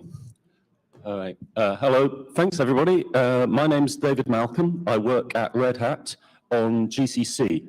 And mostly my focus on GCC is on diagnostics, errors and warnings, the front end. And the last few years, I've been working on a static analyzer for the inside of GCC, rather like the Clang static analyzer, I guess. And in this talk, I'm going to be talking about that GCC analyzer option and the work I've been doing running it or trying to run it on the Linux kernel to see what I can, problems I can potentially detect statically. So this -f analyzer option, I added it in GCC 10, and I made at least 2 major design errors in the way I'm tracking the state of memory inside the analyzer. So I would recommend don't use it until at least use GCC 11 is the minimum version you should use, because I massively rewrote the insides for that, and we wrote it more in GCC 12. And of course, there's more work coming on in trunk for GCC 13, which would be released in, I guess, probably around April of next year. And more information on the analyzers on the GCC wiki and the URL I've got on this slide.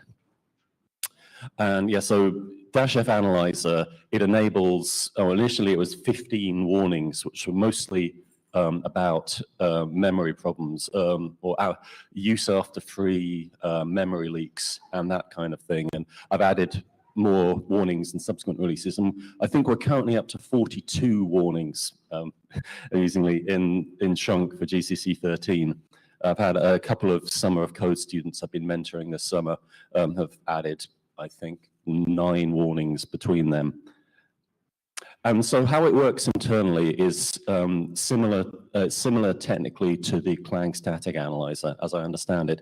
It does symbolic execution, meaning we are effectively interpreting the user's code, and we're sort of exploring paths interprocedurally through the code.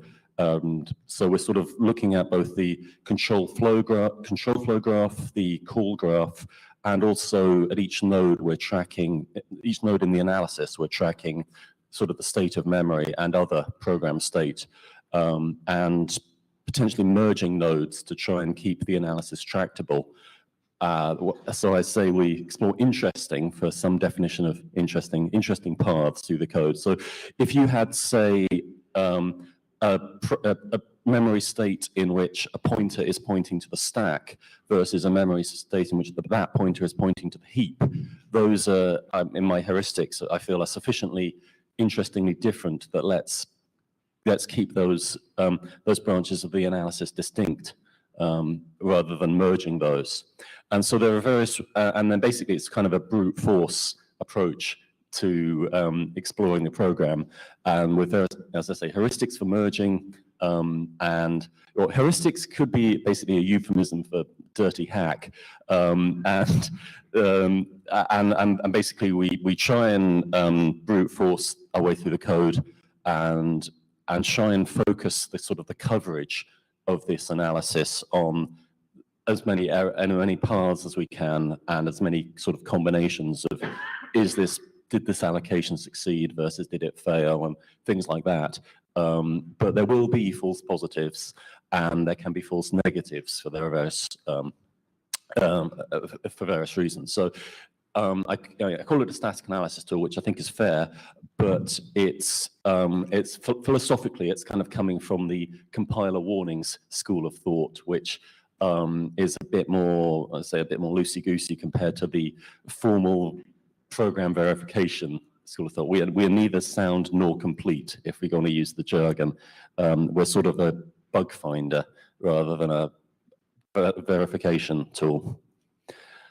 And yeah, as I said, at each node in the analysis, I've got a code to track or classes to track the state of memory, approximately, symbolically, and also the various API state machines associated with a node.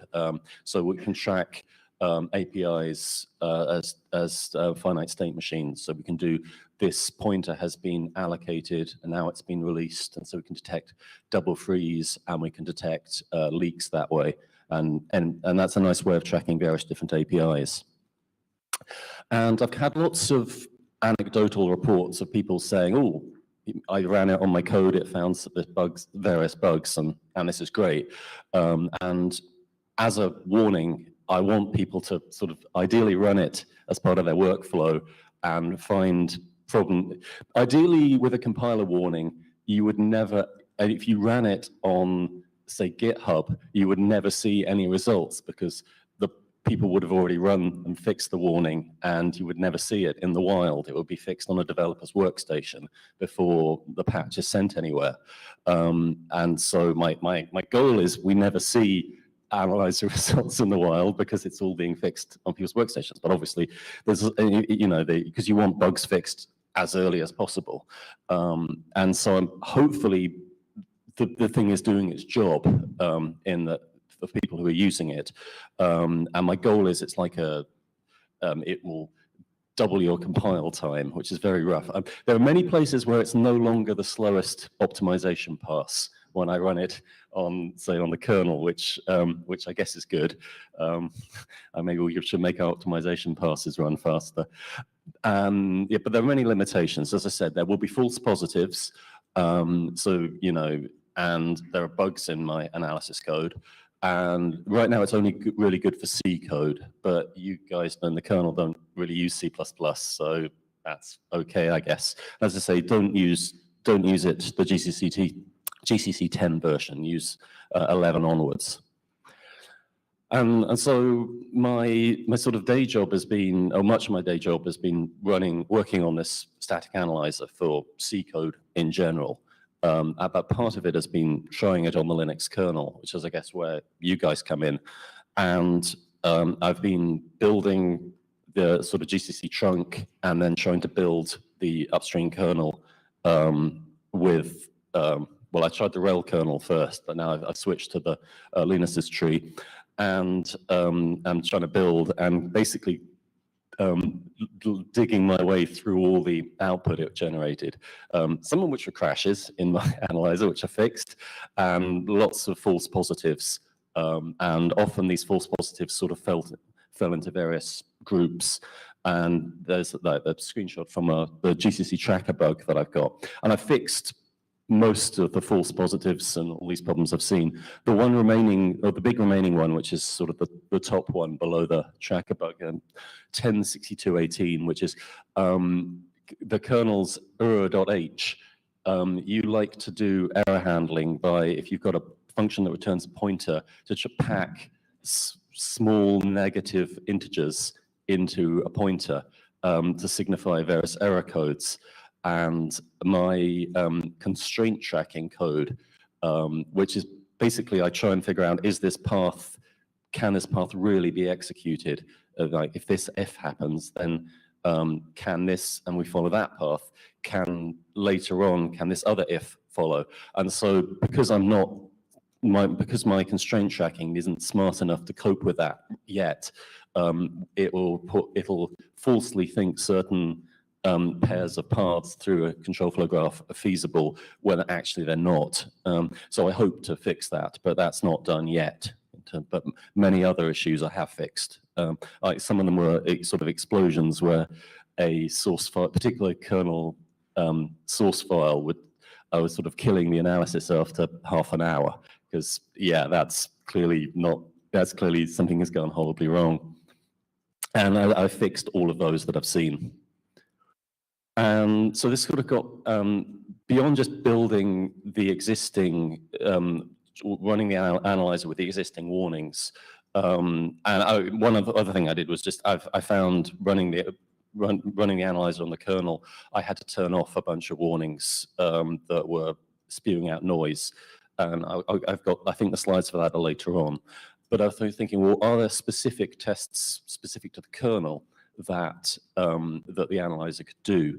And I spoke about this at LPC virtually last year, and I'm interested in sort of statically analyzing the boundary between user space and kernel space, what you could call the attack surface of the kernel.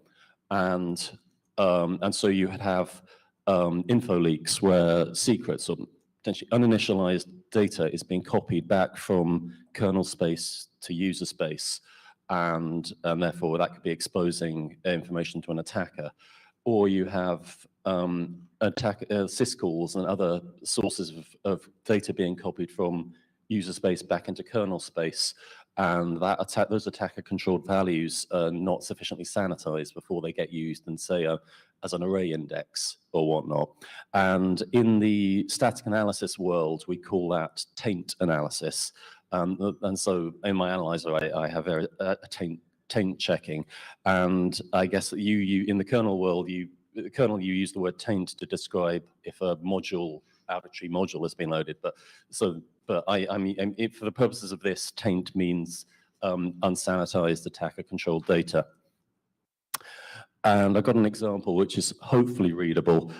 This is my prototype analyzer that's showing an info leak of detecting an info leak where we have this is a historical one from 2011, where a particular buffer is made on the copied to is populated. Or it's showing line 20, and the analyzer is showing events in the path. Now, there isn't actually any control flow in this example, but it's showing event 1. This 6-byte region is created on the stack, and then it gets copied back to user space. It's not really showing initializations in the path, but there's initial information saying that there's I'm tracking at the per bit level into procedurally what's been initialized. And here I'm detecting that 1 byte is uninitialized, and I'm identifying to the developer that it's the padding after that particular field in the struct. And so I identify which fields or which padding between fields is uninitialized, and there's a fix-it hint that to force zero initialization of the thing to fix the problem. Although we also have mitigation now, thanks to King Zhao, who I don't know if she's in the room. Thank you. Who you have the -f trivial auto var in it in GCC 12 that can mitigate these problems. But I mean, I feel that that's a mitigation option rather than like we want to initialize these explicitly, don't we, in code? You're nodding, yeah. Yeah, thanks. Yeah, thanks for that. It's a great feature. And here's a taint example where we're populating this command struct by copying it from user space. We're populating it. We do a little bit of sanitization. We show the control flow. We're checking it against an upper bound, but unfortunately, it's a signed int. So at line 64, my analyzer notes that it's an attacker-controlled index and it hasn't been checked for negative, at which point we've got a write to kind of anywhere in memory, depending on what the attacker can provide. And what I just showed you is a prototype, and I showed something similar last year. And I've tried, and the question is, how do we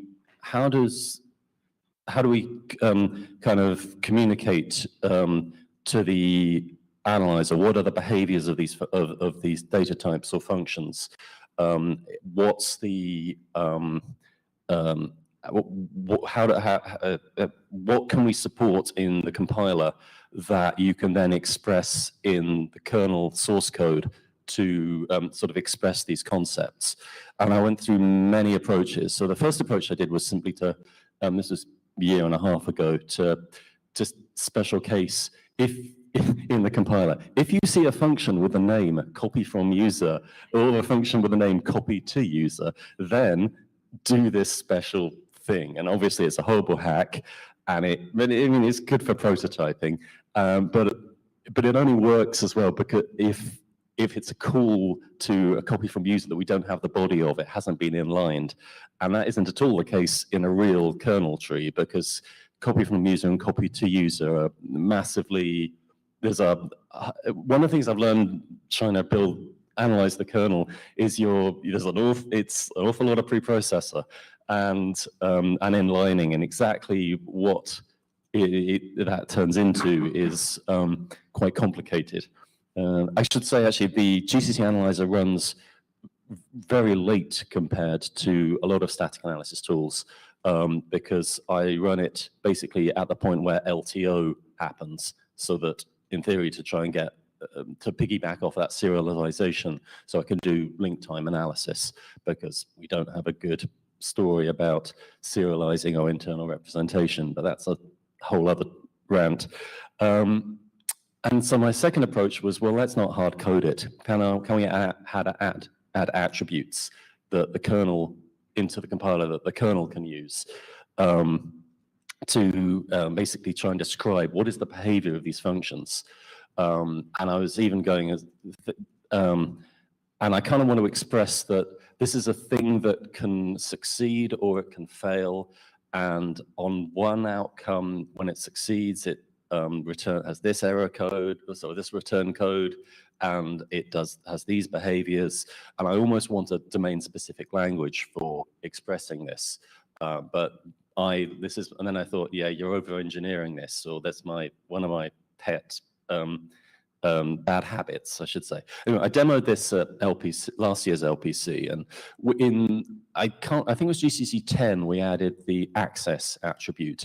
And so you could say access read-only, like on the copy to user, where the second parameter, the void, we're saying we're reading from that, and the amount we're guaranteeing, the attribute is basically providing the invariant that we read only up to n, parameter 3 bytes from that buffer, and the optimizer can make assumptions based on that.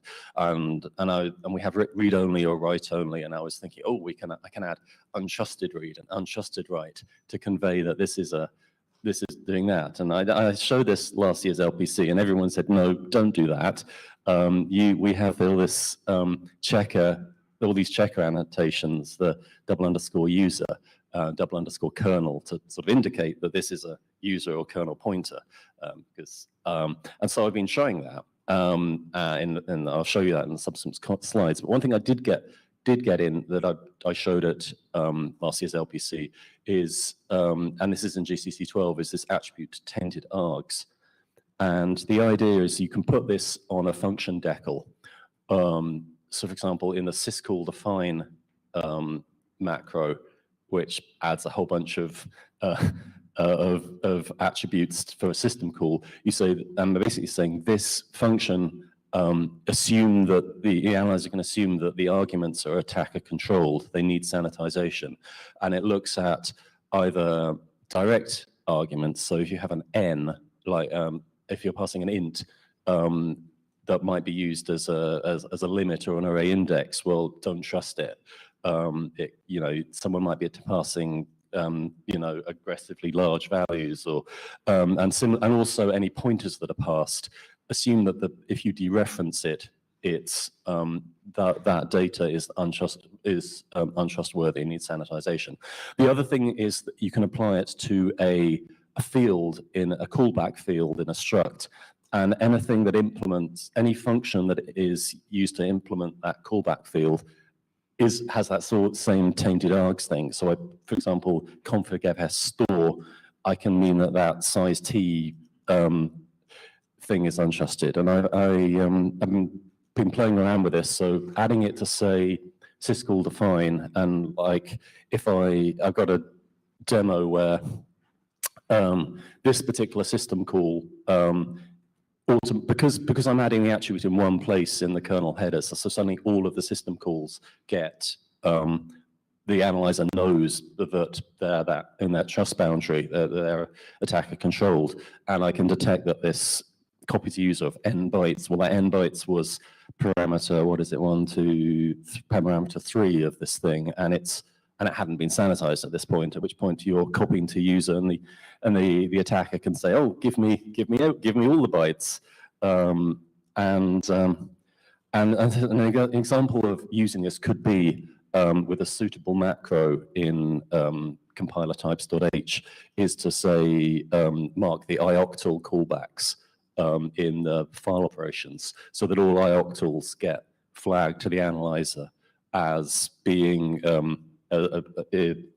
worthy of inspection, which I think, because ioctals tends to be the place where things. So I guess a question is, any ideas on? Hopefully, you people have ideas on where this should go. Maybe a comment from chat. Ben Block mentions these trust boundaries might not even be only between kernel and user space, but also between hardware and kernel as well. Yes, very much so. Like if you have a USB device, a hostile USB device might, maybe, if I'm understanding things. Yeah. Yeah, okay. Yeah. Oh, sorry. Yeah.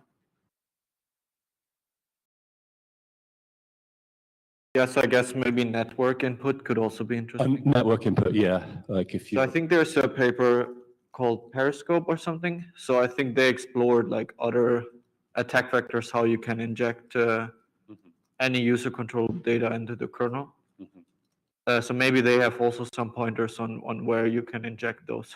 You say it was called Telescope? Periscope with a P. Periscope, as in submarines. Yeah. Okay, thank you. Yeah. And there's a question back there, or comment. And actually making, so you're now looking into just user space, sorry, you're now looking into just user space and kernel separation, but what we started to look also recently with this introduction of confidential cloud computing is that all your low-level inputs, which you can get if you're running inside a VM, the low-level inputs which you can get by reading an MSR or doing an MIO, port IO read and stuff, they're also untrusted. So for example, what we did in Smart Analyzer is that we are now tagging not just the user data. It's okay, user data is one kind of attack surface, but we're also tagging what can potentially come through the what we call host data or VMM untrusted data. So it's like another angle where you can have an attack surface. So. Yeah, and it sounds like there needs to be some sort of annotation for. One of the ideas is, do we have, for example, an intrinsic? Should we have an intrinsic that basically says this is one of these boundaries, like that potentially you could put in a built-in, make this tainted? I almost think of like in terms of like sources and sinks. Like Yeah. if we need some way of annotating or attributing that a source of data is tainted, and another way of attributing potentially interesting functions perhaps that are sinks. And so if we can see any form of data flow from the sink to the source, maybe we can produce a diagnostic or something. Oh, yeah, yeah. And it's important to separate with different sources because, you know, in one threat model, I might be concerned about the user space inputs, where my threat model, which I'm protecting to, but maybe in the other model, I'm not so concerned about this ones, but I only want to protect against, let's say, malicious host inputs, or maybe I want to protect against both. So they have to be decoupled. So it's not just one attribute, like, you know, tainted, because we're tainted against what? This is what my point is. So because your threat model can change, and you're not going to be okay with just one attribute anymore. Or address space. I don't know. Yeah, well, I can. I talk about address spaces actually in the following slides. So yeah, that approach didn't fly, but one of the things I posted was that trusted was it tainted Args thing, and the next I posted a patches to last November to the GCC list and to, I think, the Linux Toolchains list. I cross-posted it, and with two different approaches for marking these boundaries. And the first of those was a hash pragma GCC custom address space. So C has a concept of, I think there's, I can't remember which standard or extension to C it is, but there's a concept of a custom address space where rather than having, and it works kind of like a qualifier, like const or vol, you basically are defining new types of where this lives, and you have a generic address space, but you can have other address spaces, and they form sort of, you could do think of it as a forest or a Venn diagram, that what is inside what, and some have is contained by a relationship, and some are entirely independent. And the idea being that you can have, like a lot of our backends, there'll be like a flash memory. So you can say that this isn't just a void star, it's a flash memory void star. And so I tried, and right now GCC's implementation it's all target specific, and I was going to say it's an enum. Unfortunately, it's a set of hash defines. But and I posted a patch, and unfortunately, my patch kind of was a bit of a work in progress, and it didn't. Well, I say work, it didn't work, and there was a bit of pushback from the back end people, rightly so, because I think I would have broken a bunch of the back ends. But it seems an interesting approach that we could say that. Double underscore user, double underscore kernel are different address spaces, and how the sparse checker implements that, or at least how the compiler types header in the kernels, if checker is enabled, it has an attribute address space and then an index, whereas the C standard for address spaces, they act like reserved words. They begin with a double underscore, so you'd have a double underscore flash void star. And so this pragma basically adds a new reserved word when you use it. And it's like pragma GCC, a custom address space, I don't know, address space AS underscore user for address space user, and or if you do double underscore user, and it would give you you can then use double underscore user as a reserved word. And apart from the fact my implementation didn't work, that's one problem. There's another problem that I'll come to on another slide. The next thing I tried was adding an attribute untrusted, again as a kind of a qualifier for types. And it kind of works, but I ran into issues where is a untrusted an attribute foo star versus a foo attribute star. What does the attribute apply to? Does it apply to the foo, or does it apply to the foo star? And I'm not entirely sure, but it seems that sparse is treating that differently to what GCC is doing.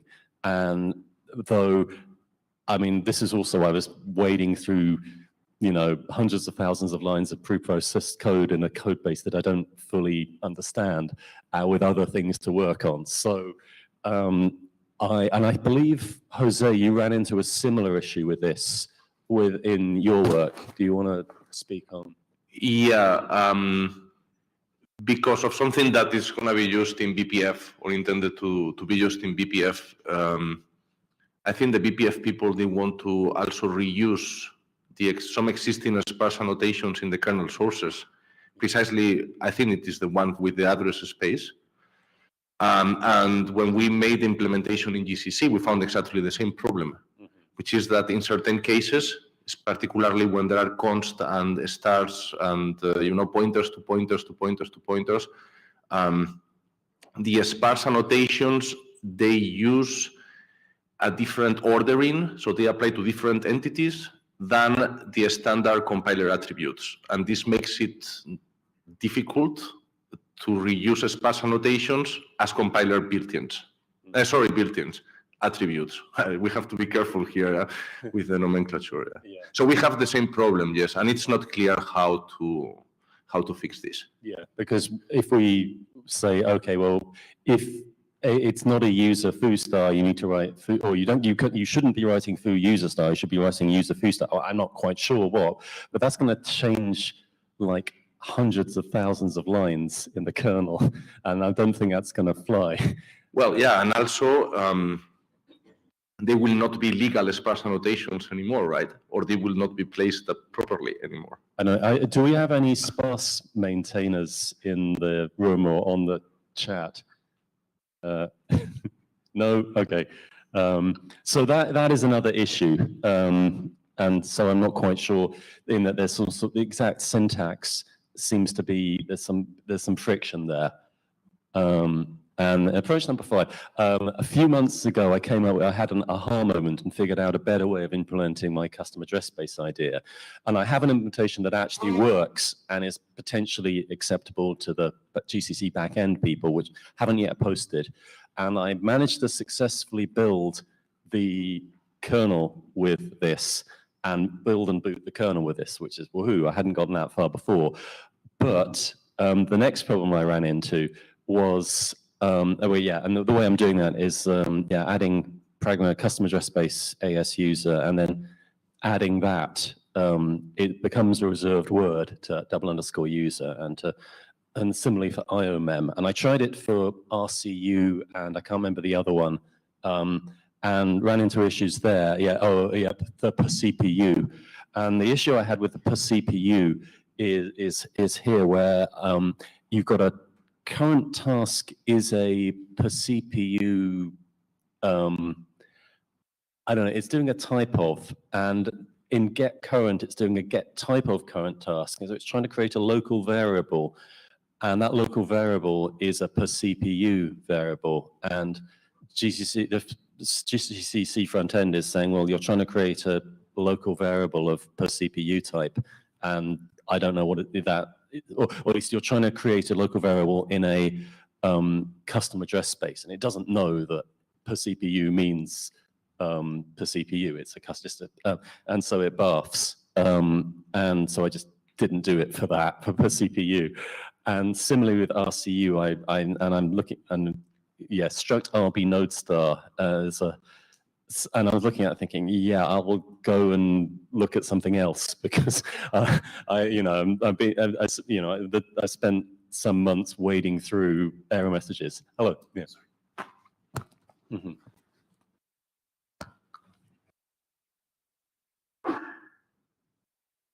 So I thought that the RCU tag is only defined in sparse runs. Well, that's the point. I'm defining it. I'm providing my own definition. I'm catching the headers to use it, and then running into problems and deciding, yeah, I'm not going to do that. Okay. So that's the purpose of this slide.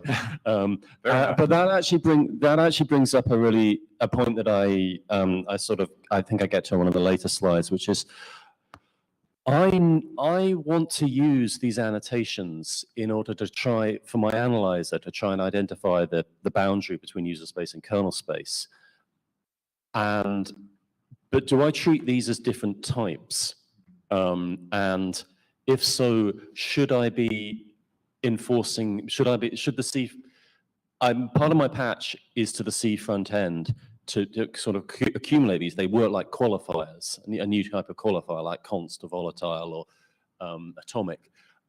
But are these different types? Do I enforce it's an error message? You know, it's a hard error when you have a bad cast between them because they're different. Here's, yeah, on this slide, it's a disjoint address space. If you remember, I said there was this sort of Venn diagram of, yeah, you got a hand up. It's interesting that this example and the one before is both in ASM offsets, which is not actually kernel code. It's something we generate, just runs at the host to create a file with preprocessor symbols with different offsets. Okay.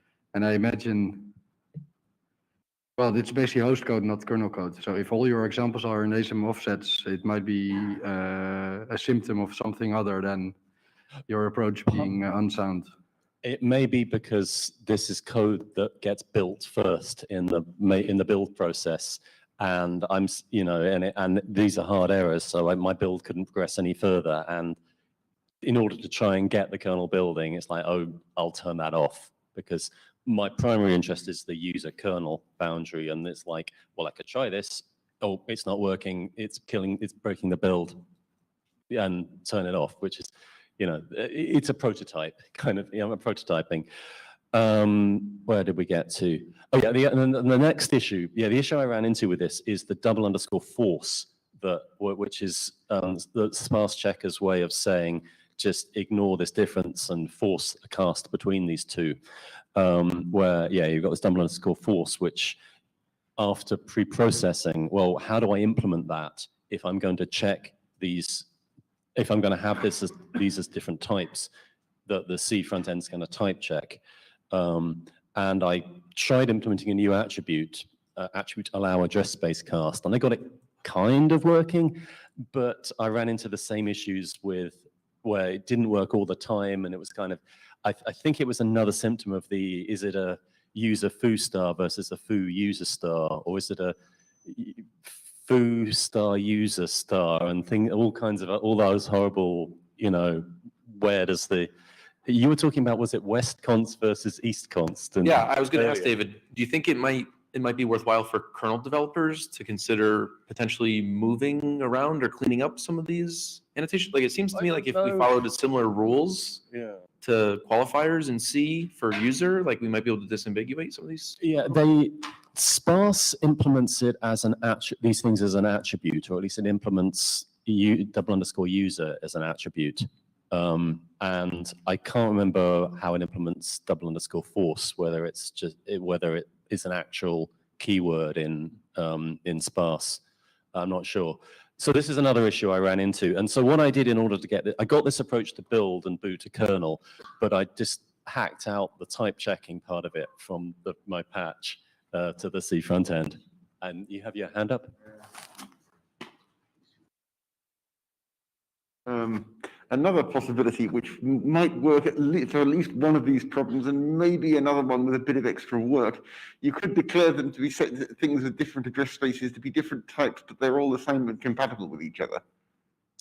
Yeah, but I don't know whether that would work for cases where they're being passed to functions, because they're still distinct pointer types. You may need to carve a similar exception out for pointer type, for that sort of thing, which is conceptually similar to assignment, sort of. Yeah, I mean, from an implementation point of view, this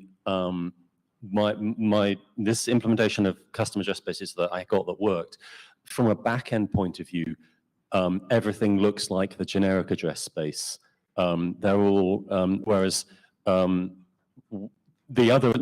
the back-end address, the target-specific address spaces are don't even necessarily have the same number of bits as the regular generic address space, and the target can inject RTL, can inject instructions for reads and writes, and it's like, how do I actually read this thing? How do I write to this thing?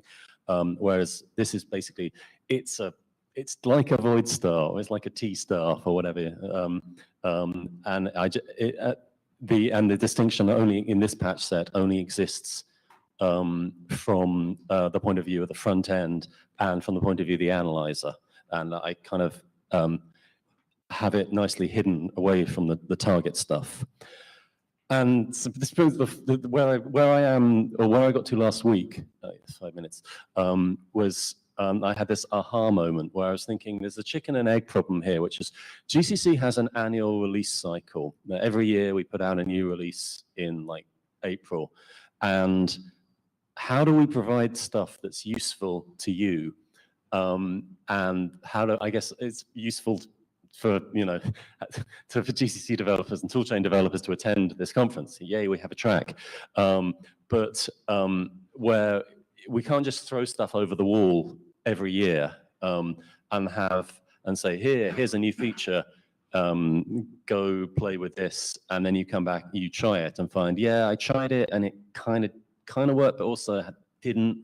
And then in GCC N+1, can you make it work this slightly different way? And then we say, well, do we have to maintain compatibility with the original version of it? And is anyone using it? And if you were we're doing it, if we added this feature for you guys. So as an example of this, feels like an example of this, where I want something that we can support from the GCC side that will be useful to you guys and you can run with. And what I'd been and so how to do that. And what I had been avoiding was using a GCC plugin because sorry, but well, our plugin interface kind of sucks. I probably should. I don't know. It's not ideal. But by adding I had like the info leak and taint stuff was like a 2,000 line patch in terms of the implementation, plus a lot of test cases. And I figured out, well, what I can do is I can move much of it into GCC's source tree. And I got it down to just a 240 line plugin. And the idea is, can I make that plugin smaller? So I think it was last week, I added a new plugin hook for known functions. So a plugin can register, this is the behavior of this function, which is basically re-implementing that initial hack idea. But it means I can also then implement that plugin in my test suite and have a relatively small plugin that just calls into a whole bunch of functionality that's in the core GCC. You've got your hand up.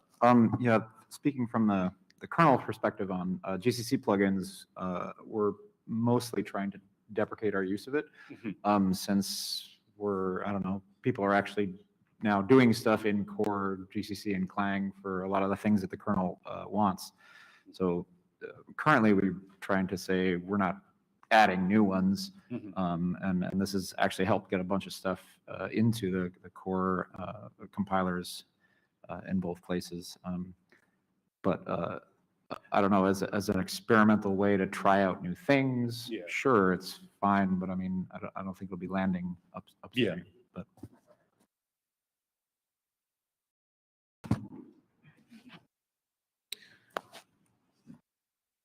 as far as I understand, these options are for developers. So fanalyze will not be enabled in production kernel builds of the distributions. Since production distributions will not use that option, you can break it between minor point releases of GCC. It doesn't matter. Good point. Yeah. Thanks. Yeah. And so the idea is let the developers suffer. Yeah, I mean, and the idea being, well, it's 240 lines. And suddenly, having done that last week, I was, I can actually make it smaller, and I can make it smaller this way, and at least, you know, the badness of having a GCC plugin, well, at least it's a smaller plugin than it might have been. And running the analyzer, I found interesting issues like one of my warnings is a write to const, and it fired here, and it turns out it looks like this is a specific test code to see what happens if we write to const, and happily the analyzer found that, and I have to allow list it with this do an ignore of it. So that was a yay moment that the analyzer found that. But also another one it found was in this driver, where in the startup code it's doing one more minute. Yeah, it's writing to this array that is const, and it's happening in a startup function. Is that legitimate? I don't know. I mean, because you're the kernel, you control the read-write flags on the pages, so maybe it's valid. I don't know. So that's one I ran into, and I'm not sure. So yeah, we're kind of running out of time, but we've had a fair bit of discussion, I hope, already. And like, should GCC try and type check the user versus kernel, or should I leave it to sparse? And part of me thinks, well, if my type checking is sort of disagreeing, well, maybe the type annotations are wrong, and it would be good to know that what I'm seeing of the annotated markup is wrong, or I don't know. Is it because it's sort of the markup, the type check that user versus kernel is sort of in some ways is a solved problem. And I really wish there was a sparse developer in the audience. And also, which approach would custom address spaces as reserved words, or as attributes, or do a different kind of attribute like attribute untrusted. I'm not quite sure which way to go, but I guess the good thing about having a plugin is we can experiment. Yeah, Paul, you have your hand up.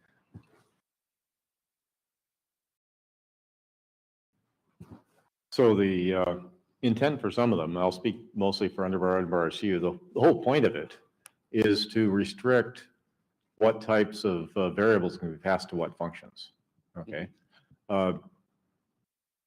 You know, if we were doing C++, you could use type management tricks to make that work and make it work nicely and everything be happy.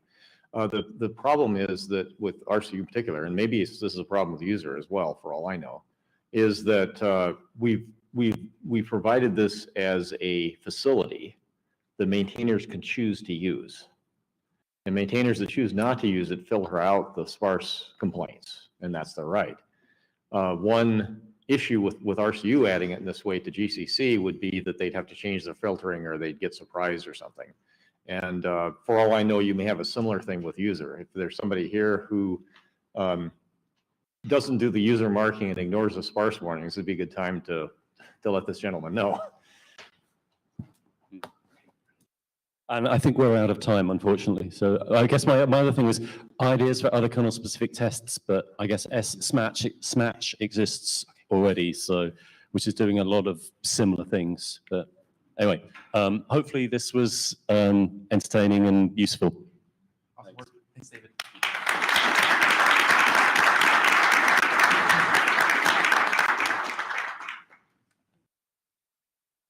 Thank you so much.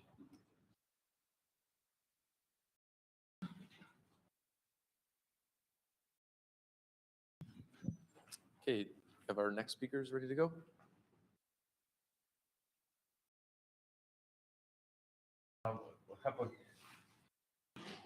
Is this something to be discussed in the Toolchains kernel mail list? I hope most patches there. I had it here through. Oh, yeah. Okay, and then go to here.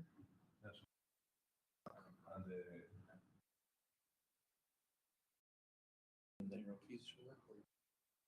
Okay. Cool. Go ahead and introduce yourself. It's all you. I think that this is not my. Sorry, I think this is not my slides. You know the title of the PDF? This one, but I don't know. Are these outdated, maybe? Yeah, I already updated because I Okay. checked. Oh, I gotta re-up.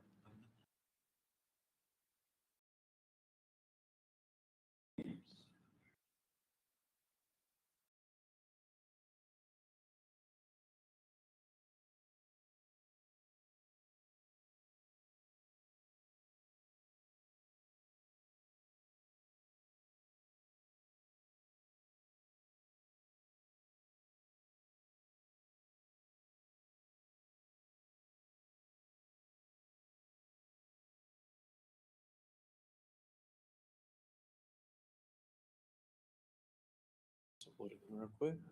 Okay.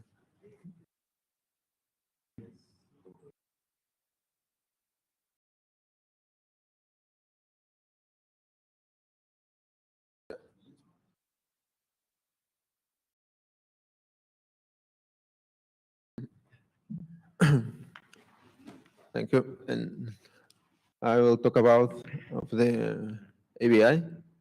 In this session, I want to mention some points that are important to validate an ABI in the kernel module, in the kernel side for the kernel ABI, and for in general binary applications. Okay, an ABI, we found the definitions for the interfaces between two binary programs. I think in the kernel, it helps to validate when both different versions of the kernel is compatible or incompatible. And with the modules, we can validate when a module built with a specific version of the kernel is compatible when we try to load with another version of the kernel. There is an tool specialized to validate the compatibility across the binary applications. That is tool is LeafAbigail. And now we have the implementation for a new debug format that is an alternative to Dwarf. And it's in charge to extract the ABI type information for function not symbols. It is able to use some utilities to serialize the representation of the ABI in an XML format. It has also the tools to compare and summarize the changes. Works for binary files, but it has support for read and understand some different type of the Linux packages, including RPMs in Debian packages. With this tool, we detect kernel ABI breakage in the libraries, and we also have with this tool we have checked and verified the backward compatibility with new version libraries. The main inputs that the LeafAbigail understand is the Dwarf format, but now it's have the support to the CTF. And since the VM Linux is a L file, it's able to extract the information and build the kernel ABI that it's conforms with the binary files and the VM Linux image and the KO files, the modules. The CTF information. What is the CTF? CTF is a debug format that associates the symbols with its type. It was thinking to be a lightweight debug format, so it is embedded in the L file, and utilities like strip was thinking to keep in touch the CTF section. That is the place when we save the CTF information, remain in the original file. The book information is organized in the archive and dictionaries. These are the two main entities of this format. Basically, the archive is a container of dictionaries. The CTF format, all the symbol information and the VM Linux and the Linux compilation is on the VM Linux CTF archive.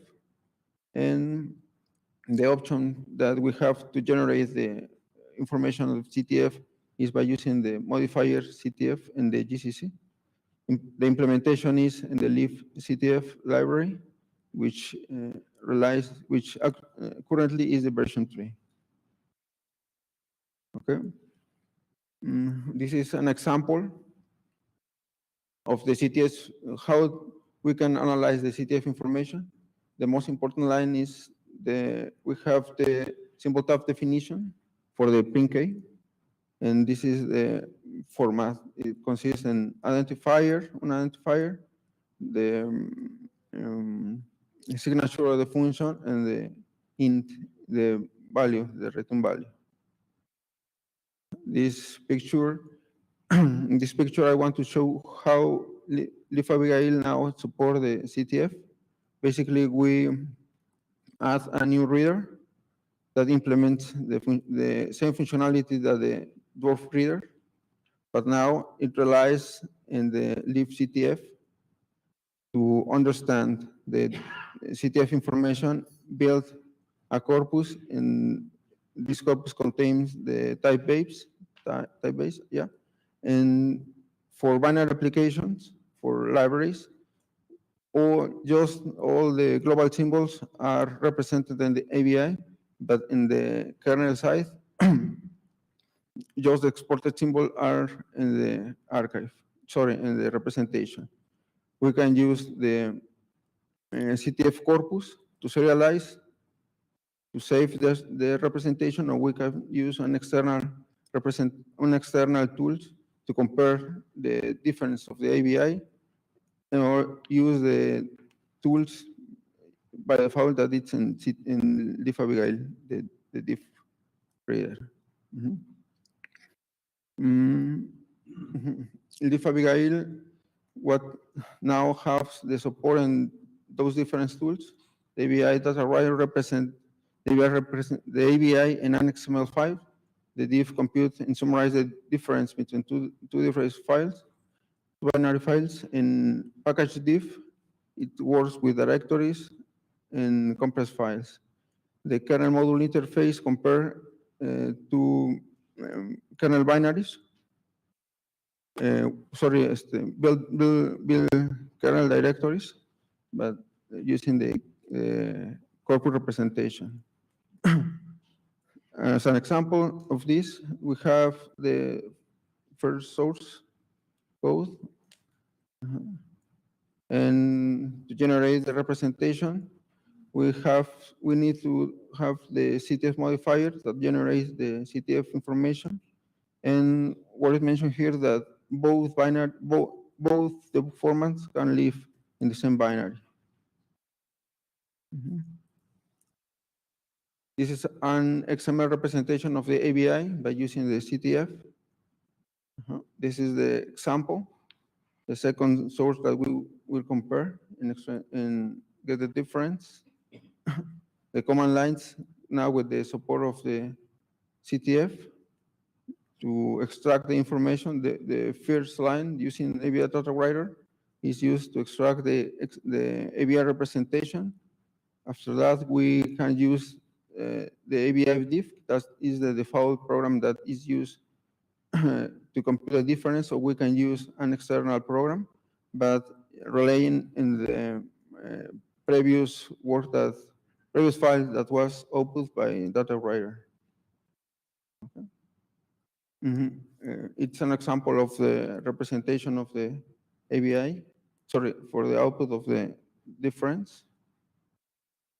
This is the support. This picture shows the support that we are asked to understand the CTF and the kernel and generate the kernel ABI representation. As prerequisite, we need CTF, so a kernel that supports the CTF. It generates the vmlinux.ctf8 that it's the archive that contains all the type simple information for the kernel and its module. And after that, we can use the ABI data writer to generate an XML representation, and this XML representation can be used for ABI data writer, data diff, sorry, and generates the report of the difference. The LIF ABI also provides the kernel module information differ that is all the summarize or simplify some steps to compute the kernel difference. This is the commands and configuration of the kernel and the CTF target to build the VM Linux CTF archive. And this is the command lines that you use to compare both kernel directories and the performance. These measurements is a significant improvement when we are comparing the CTF versus WRF. To build a representation of an ABI, it's taking 1 minute with 70 seconds, and for in dwarf, it's taking 4 minutes 47 seconds. Brief question, brief question, if I may. The CTF output is rather odd because the real time is far more than the sum of user and sys. I've got to wonder where the remaining 40 or 50 seconds is going. It's not sys calls and it's not in user space, so where is it? I mean, for dwarf, it's pretty clearly the sum, but something odd is going on there. Wouldn't I/O show? Oh, just completely blocked on I/O for that long. That's very strange. I should try this. There shouldn't be that much I/O. I thought maybe was it the first one you ran? Maybe this cache was cold, and it was walking over the directory tree and taking ages doing that. If that's the case, we may well find it only takes 15 seconds with the hot cache. Maybe. Yeah. I should try rerunning it.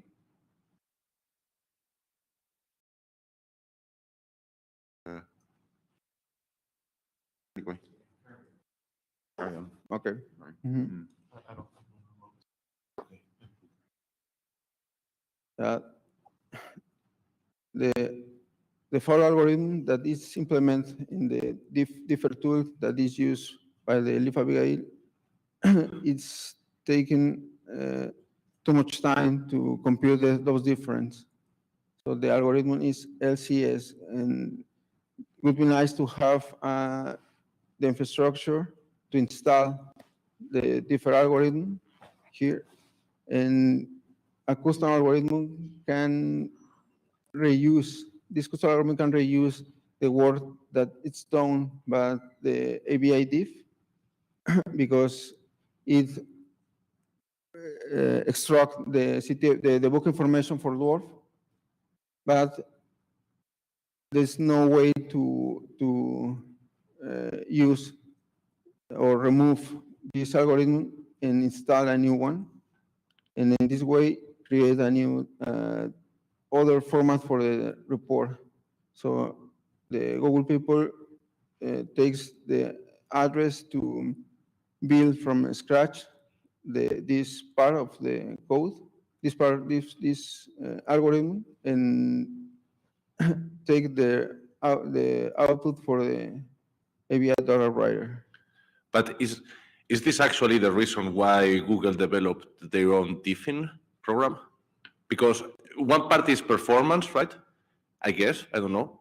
And the other part is that why is the libabigail default diff algorithm not ideal for comparing the Android kernels? Right. The diff algorithm was originally developed after we wanted to experiment with BTF. So we had an intern write a BTF reader from scratch. And then we had the choice of either integrating that into libabigail or writing our own diff tool. Mm. And it was deemed to be a lot less work to write our own diff. And that's the point at which the algorithm was developed. And it turned out to be quite performant. So we decided eventually, after about a year, to actually use it in production and make it quality and add an XML reader. Does that answer the question? Okay, so performance is part of it. Yes, I mean, we will use STG diff in preference to libabigail for performance reasons. Yes, that is part of it. And how do you see, what are the perspectives of getting your diff algorithm incorporated in libabigail? Like making the library to support custom or different diffing algorithms? You know the internals of libabigail much better than I do. Yeah, So I don't know if I've tried but failed to integrate my algorithm into libabigail. It's, yeah.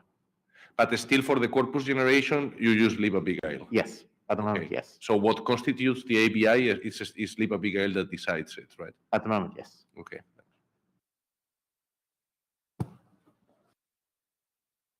And this table shows the performance between Dwarf and CTF, but now with all other packages in the distribution. As you can see, there is always an improvement by using at least the reader. And in the second column, I use the diff, but the part of the extract the CTF information is the same algorithm comparing with Dwarf. So in all other differs, we are using the CTF reader. And this is an example of the breakage on the ABI from the kernel. This its function export a functionality inside of the kernel. After that, we create a client modules that utilize this functionality. All the symbols defined on the export symbol are marked on the fine because it will be resolved when the kernel is loaded. And here install the mode with the first version, and it's success because it's built across the same version of the kernel. But in this case, we add a read-only attribute that is in the first parameters. And let's see why this kernel is incompatible. And the first, I show the assembly code that looks without any change. I test using build the representation of the ABI to figure out if there is, if Abigail detects the change. And it's return 0, meaning that there is no change in the ABI. Okay, I use poke with this script to compare every section on the executable file. It seems that it says that there is no difference. Okay, so so the issue here is the kernel relies to be loaded in the CRC, that is the JKSIM tool. These tools compute the CRC by using the tokens that conforms the symbols, and this CRC is different. It's different from between the two different versions of the kernel. But TTF could help to validate this. Sorry, Guillermo. So this was an example where you get a false positive. Yeah. Right? Using these JKSIMs. Yeah. So Abigail said that there was not API breakage, and Yeah. that was correct. Uh-huh. Okay, just to be clear, so that attribute is not breaking the API. No. Okay. Not breaking API, but in the kernel, it refused to install. Yeah. Just a side note, we see this quite on a weekly basis when we get LTS merges from upstream into the Android kernels. We see these kind of false positives. We come to terms that GenKSIMs is rather conservative in these kind of things. So, for example, we have regularly ABIs where you have pointer structures which are basically opaque, so they should not affect the ABI, even if the underlying data types changes. Yet things like you add an include, adds the full definition of that type, and in theory, the interface that uses this type has access to the full data type. Now, in this case, in order to keep in a stable API, and a module would not load with the CRC change that is there, we actually basically if-def those changes, safely annotating them, and that's how we keep the kernel API for Android stable, while still ingesting LTS merges from upstream by marking, basically documenting this change is safe, and GenKSIMs, please ignore, for example, an include. Like if the include comes in, we just do if not def GenKSIMs include, and then basically we ignore the actual include so that the CRC remains stable. So in this case, we would basically put this attribute addition in an if-def so that GenKSIMs does not see it. And the CRC would be stable, the feature is still in, because we know that is a stable change. So just like an insight how we deal with these kind of things, because we see them on a weekly basis, roughly. Yeah, I have heard of other people actually having those problems. I think in Oracle as well, in the kernel team as well.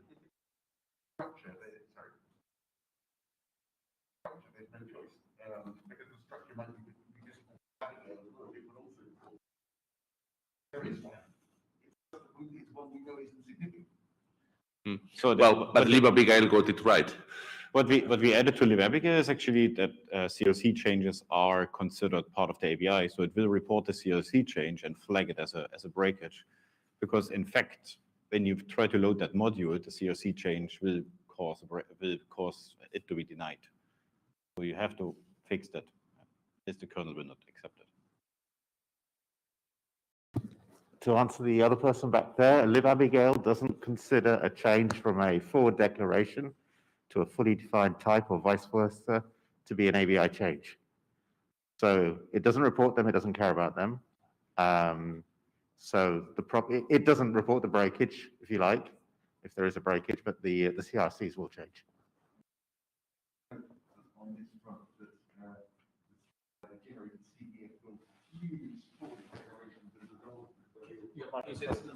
Yeah.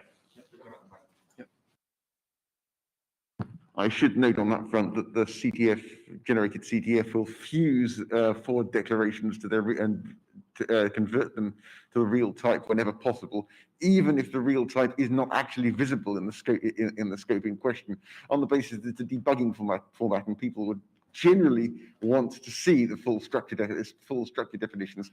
Where it will leave a forward in place instead is if that structure has multiple definitions in different places, which is probably the exact situation in which you'd want to not have it say only one structure is valid. So it's possible that it might report an ABI change even if one specific user could not see the full structure. Because if there's only one instance of that structure and it has changed, it might have been digging around in there when it wasn't allowed to, and always have been working, and now that might have broken. We could have an option to prevent it from doing that sort of progressive fusion, but at the moment, no one suggested it to me. Yeah, in recent days, we also we see a similar issue in that Android kernels. Like we have some compilation units have forward declarations, multiple compilation units see a full definition of that, and just the way Dwarf is organized makes it very hard, or it makes it very easy to hide information from libabigail. So CTF is an opportunity to make it easier for libabigail to track these things down. Yeah, like the problem is also like in C you don't have ODR, so a same definition is it's a more difficult decision to decide whether the same definition is actually the same definition, and to combine them, and whether a forward declaration corresponds to that actual full definition. So it is a decision that is harder in C than in C++. Yeah. So like there's no real blame in libabigail, especially when it has to deal with Dwarf. So CDF is certainly a chance if you can do many more of these deduplications and fusions at the compiler level, where we have much more insight. We use a recursive hashing strategy to determine whether types are identical, much the same as STG does. What? Oh, sorry, they're too far away. We use a recursive hashing strategy to determine whether types are identical, much like STG does. The name of the structure is part of its hash, so if the name changes, we will say this structure has changed, which is probably what is desired. But so is the sizes and all the types it depends on, and so on and so forth. Yeah, there are also more complications if you add more fun to the game, like LTO, where compilers have to deal with much more Dwarf and have to produce an output that can be read. So there's certainly a lot of room to hide information from the tooling. Yeah. Yep. But the CTFS is able to detect, to compare in the bare way that just rely on the CRC. If we compile the modules with the CTF modifiers and dump the module, we can see that undefined symbols in the tree case has the same information. That means that all the symbols are compatible. So the CRC, the kernel should be allowed to safely load the module.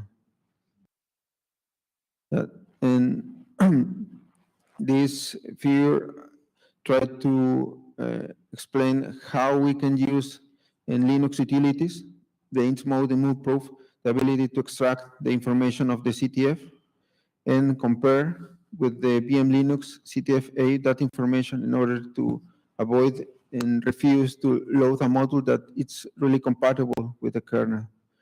Because in that case, we can use safely the ignore mode version because the ABI is the same.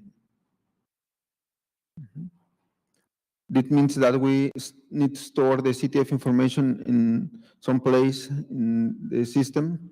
The fingerprint in the size is almost the same size that we are using for save the symbol type definition for the binary.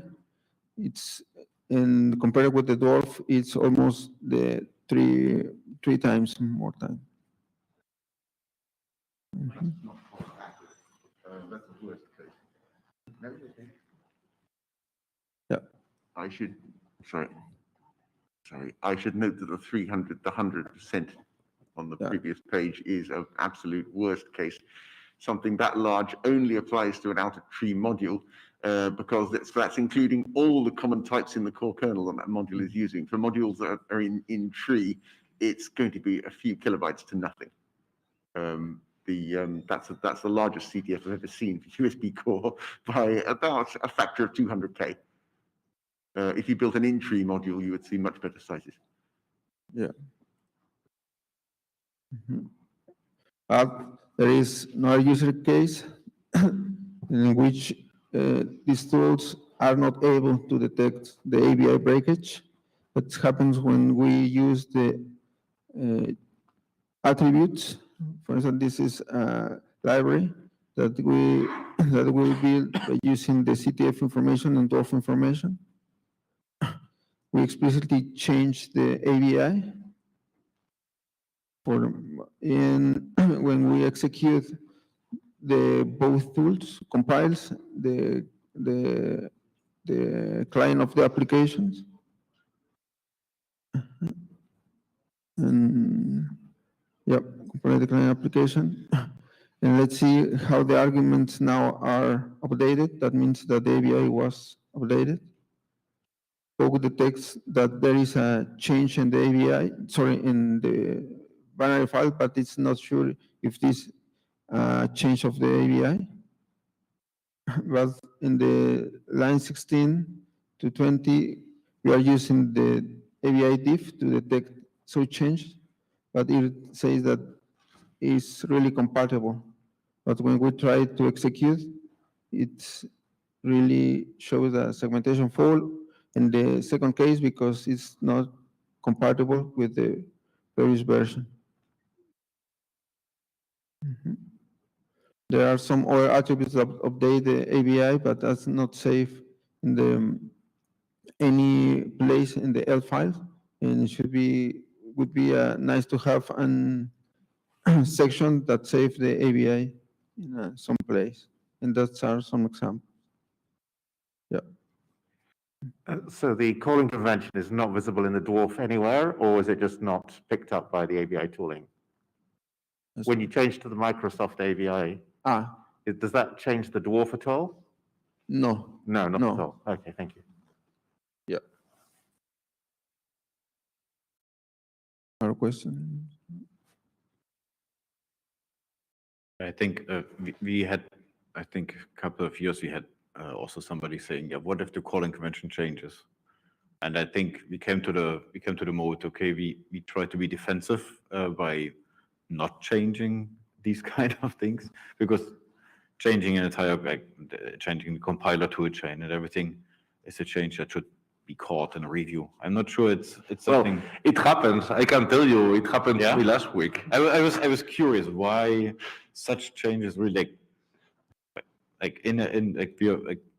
the case that we are mostly care about is a release branch should not change. We are not like tracking mainline for ABI changes. We say this is released and any subsequent security or like updates, patches should not break whatever we have. So we would not touch the tool chain, for example, significantly enough to even get close to calling convention changes. Like, why would it happen? I'm curious.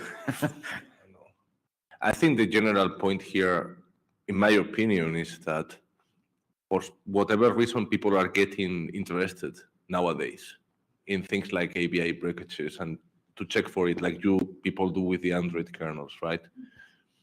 Now, tools like libabeguile, they use the bug info as the base to try to extract, right, to synthesize ABI, the ABI information, whatever that is, because I guess that depending on the ABI checking tool, the ABI means one thing or another, right? I don't think there is consensus actually to what particularly defines the ABI of a module. So now the question, I think, Guillermo, correct me if I'm wrong, but I guess that here the question is the bug info only, considering that the bug info is generated for different purposes, enough to do what you want to do, for example, with comparing the kernel tree ABIs when you do a new release or not? And if it's not enough, what should we do? Should we extend and expand the bug info with additional things? Or should we introduce something else? Or maybe some else section with additional annotations, or what? I guess that's the discussion, right? I mean, yeah, I'm very much interested in seeing whether we can even use CTF or whatever the best solution might be to embed ABI relevant information, including the type information deduplicated so that it can be extracted. We don't have to go way through Dwarf, for example, and that these things can be like, what is relevant to the ABI should be in that section. Like if it changes, it should be there, and it should not be, like, we should not do detective work to find it from debug information. Yeah. So do you think that the back info is the place where to have that information? I think similar to how you put the ARM architecture or like x86, whatever architecture that binary is built for. It's also part of the ABI, right? You would not expect an ARM binary to work right away out of the box with ABI compatible to x86 either. One of the examples Guillermo gave shows an interesting problem as well. So I'm thinking of adding lots and lots of attribute recording to CTF-v4 when I eventually work on it. But one of those, section, is particularly interesting because is a change of section an ABI break? It depends on the loader, it depends on the application, it depends on which section it's moving from and which section it's moving to. Optimization will often split functions and move pieces of them into other sections, but that's not an ABI change. In this case, what might make a section move an ABI change is that the kernel loader will only consider something to be callable if it appears in one section. But that's up to the kernel loader, and the compiler toolchain and libavigail don't know that. We may need something else to indicate to libavigail moves to and from this section indicate an ABI change in some way. Because changes of the section in which things are located may or may not be problematic. And there may be other attributes with similar concerns, I think. Yeah, but when there is an ABI breakage, when there is an ABI breakage, in the report that you get, you are expecting to actually find references to source constructions, right? That you can actually refer to. And maybe I am not getting your comment right. So the thing is that if some given function get inlined, or well, if it get inlined, yeah, okay, that's a different thing, but split it or something, right? So I guess that the ABI breakage, it should always be related to some source level construction that the programmer can. It's just as possible that, for example, something moved from one section to another because you had a broken tool chain or a sudden upgrade of a compiler to something that was generating incompatible output. It may still be an ABI breakage, but you might not be able to point to a specific source line that changed. There may not be an attribute section. It might just have stuffed the output in a different section. It's still an ABI breakage. Well, yeah, there are cases.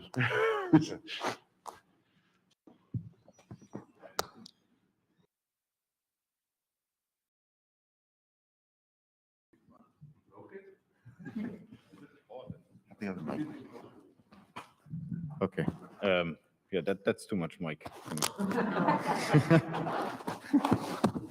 So in the course of the last years, where we actually stabilized or like created that kind of ecosystem with stable ABIs, we had different use cases. In the first, we had like largely incompatible kernels where differences were like pages and pages of report, and we try to like, how do we converge to a stable ABI? Nowadays, we say, okay, start with a stable one and do your things.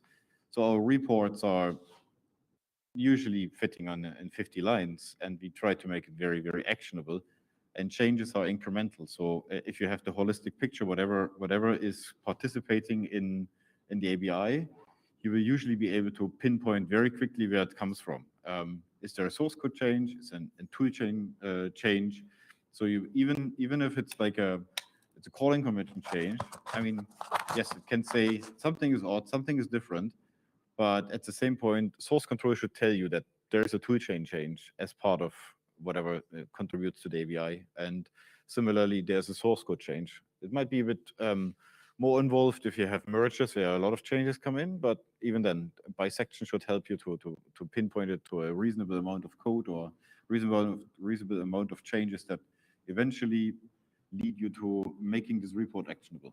So, and I think these two models are quite interesting, like converging on the one hand side, but starting from a stable point of view is another model. And that, for that part, it worked quite well to have just actionable reports and small, and usually we are able to just say which structure, even without telling which file.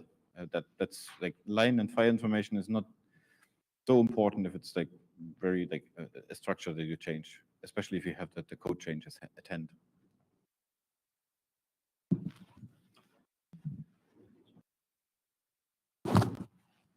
Is this working here? Yeah.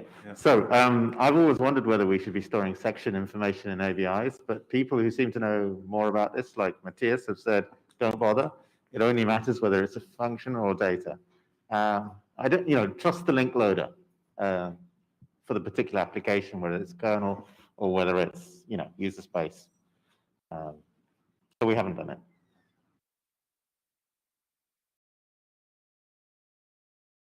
Okay. Any other question? I'll note the comment about, I think you had a slide maybe 2 slides ago about attributes, in particular whether functions are no return. It's probably a couple different use cases for downstream tools to know if that's the case. Don't worry about, okay, yeah, it looks good in the live stream. We might have a talk later in the day as well that might bring up similar points. So there might be more than one consumer than just the folks immediately interested in this talk. Of the metadata. Yeah, of this Yeah. metadata, whether it's dwarf or elf, or, it'd be nice to not have to pay for things if people aren't going to use them, but, it's interesting to multiple domains. Okay. And what about I know that it's enough to don't store the attributes that update the ABI, but in the kernel, just rely the CRC to allows that the module could be inserted in the kernel. But is the CRC change, the kernel refuse, even that there is no changes in the executable files? I think in this case, it's just how GenKSIMs works. And it's basically pre-processing source code and seeing this extra string, part of the type information, creating a different hash that bubbles up to the CRC of that symbol. And it's in the module, it's in the kernel, and they clash. And it's just like, you would need to address these kind of things in Modver or the GenKSIMs, that perhaps this attribute is ignored. And I'm not too much into the details of it. Perhaps there's even some sort of an ignore list where we can put these things on. In the end of the day, we use the CRCs as a safety net, because occasionally you miss that there is a change, and you rather see something flagged than missed. So a CRC change is often pointing us to like, something is going on in this symbol, we should have another look. And even if we deliberately decide, okay, this is a safe change, and we mark it as such, it's still better than having missed a possibly critical change. I just had another crazy idea. The CTFD duplicator is already working by building recursive hash values for all the types, and it can perfectly easily combine all of the results to produce a single hash value for all the types in the entire entire kernel, in the entire whatever granularity you want to work at, and feed that out somehow to build it into the hash for the overall system. What? Oh, it's still not that. Sorry. And feed it out somehow to build into the hash for the overall system, and then GenKSIMs would not need to hash the types at all, because the CTFD duplicator had already been doing it. And then we could delete GenKSIMs. I'm having no emotions about GenKSIMs. Something like that. But of course, sometimes it is valuable to not hash some things. As you know, the if-def GenKSIM stuff is not there for no reason, so we might want something similar. So you are proposing to replace the hashes? It was just a mad idea. I don't know if it makes sense. It might be. We accept your pitch. Since we're already doing the hashing, equally the STG approach is doing the same sort of hashing tricks. or it could contribute a hash in the same sort of way. As a contributor to a production C parser, I would welcome any ideas of how we might replace GenK sims with literally anything, anything else.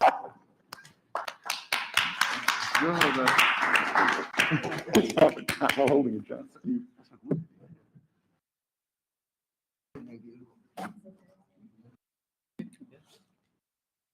Thanks to the speaker. Guillermo, thank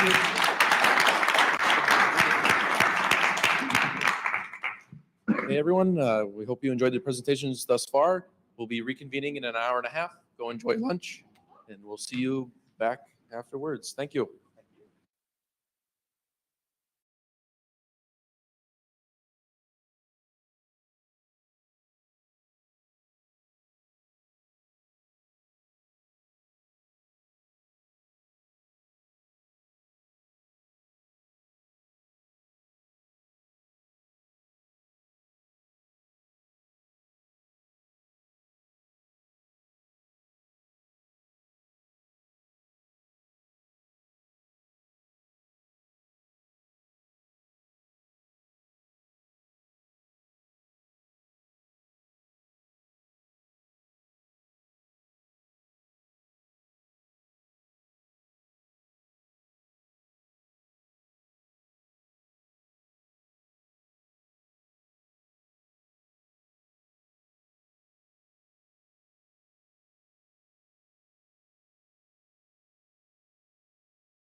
to the proc directory, PG tables, is that how it's called?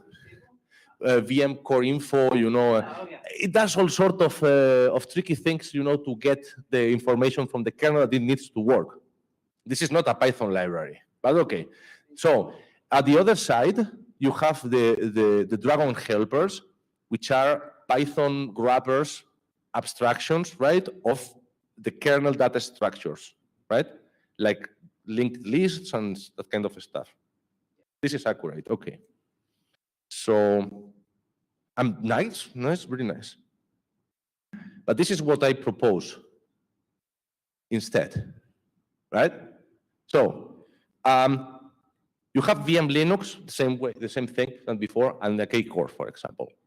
So, instead of libdragon, let's use GDB, because GDB is a debugger, right? I will talk a little bit more about this before. And not reinventing the wheel, right? GDB knows how to read programs, how to read core files. It knows about memory regions, segments, whatever, stack trace. Then on the other side, GDB integrates with POC via libpoke, which means that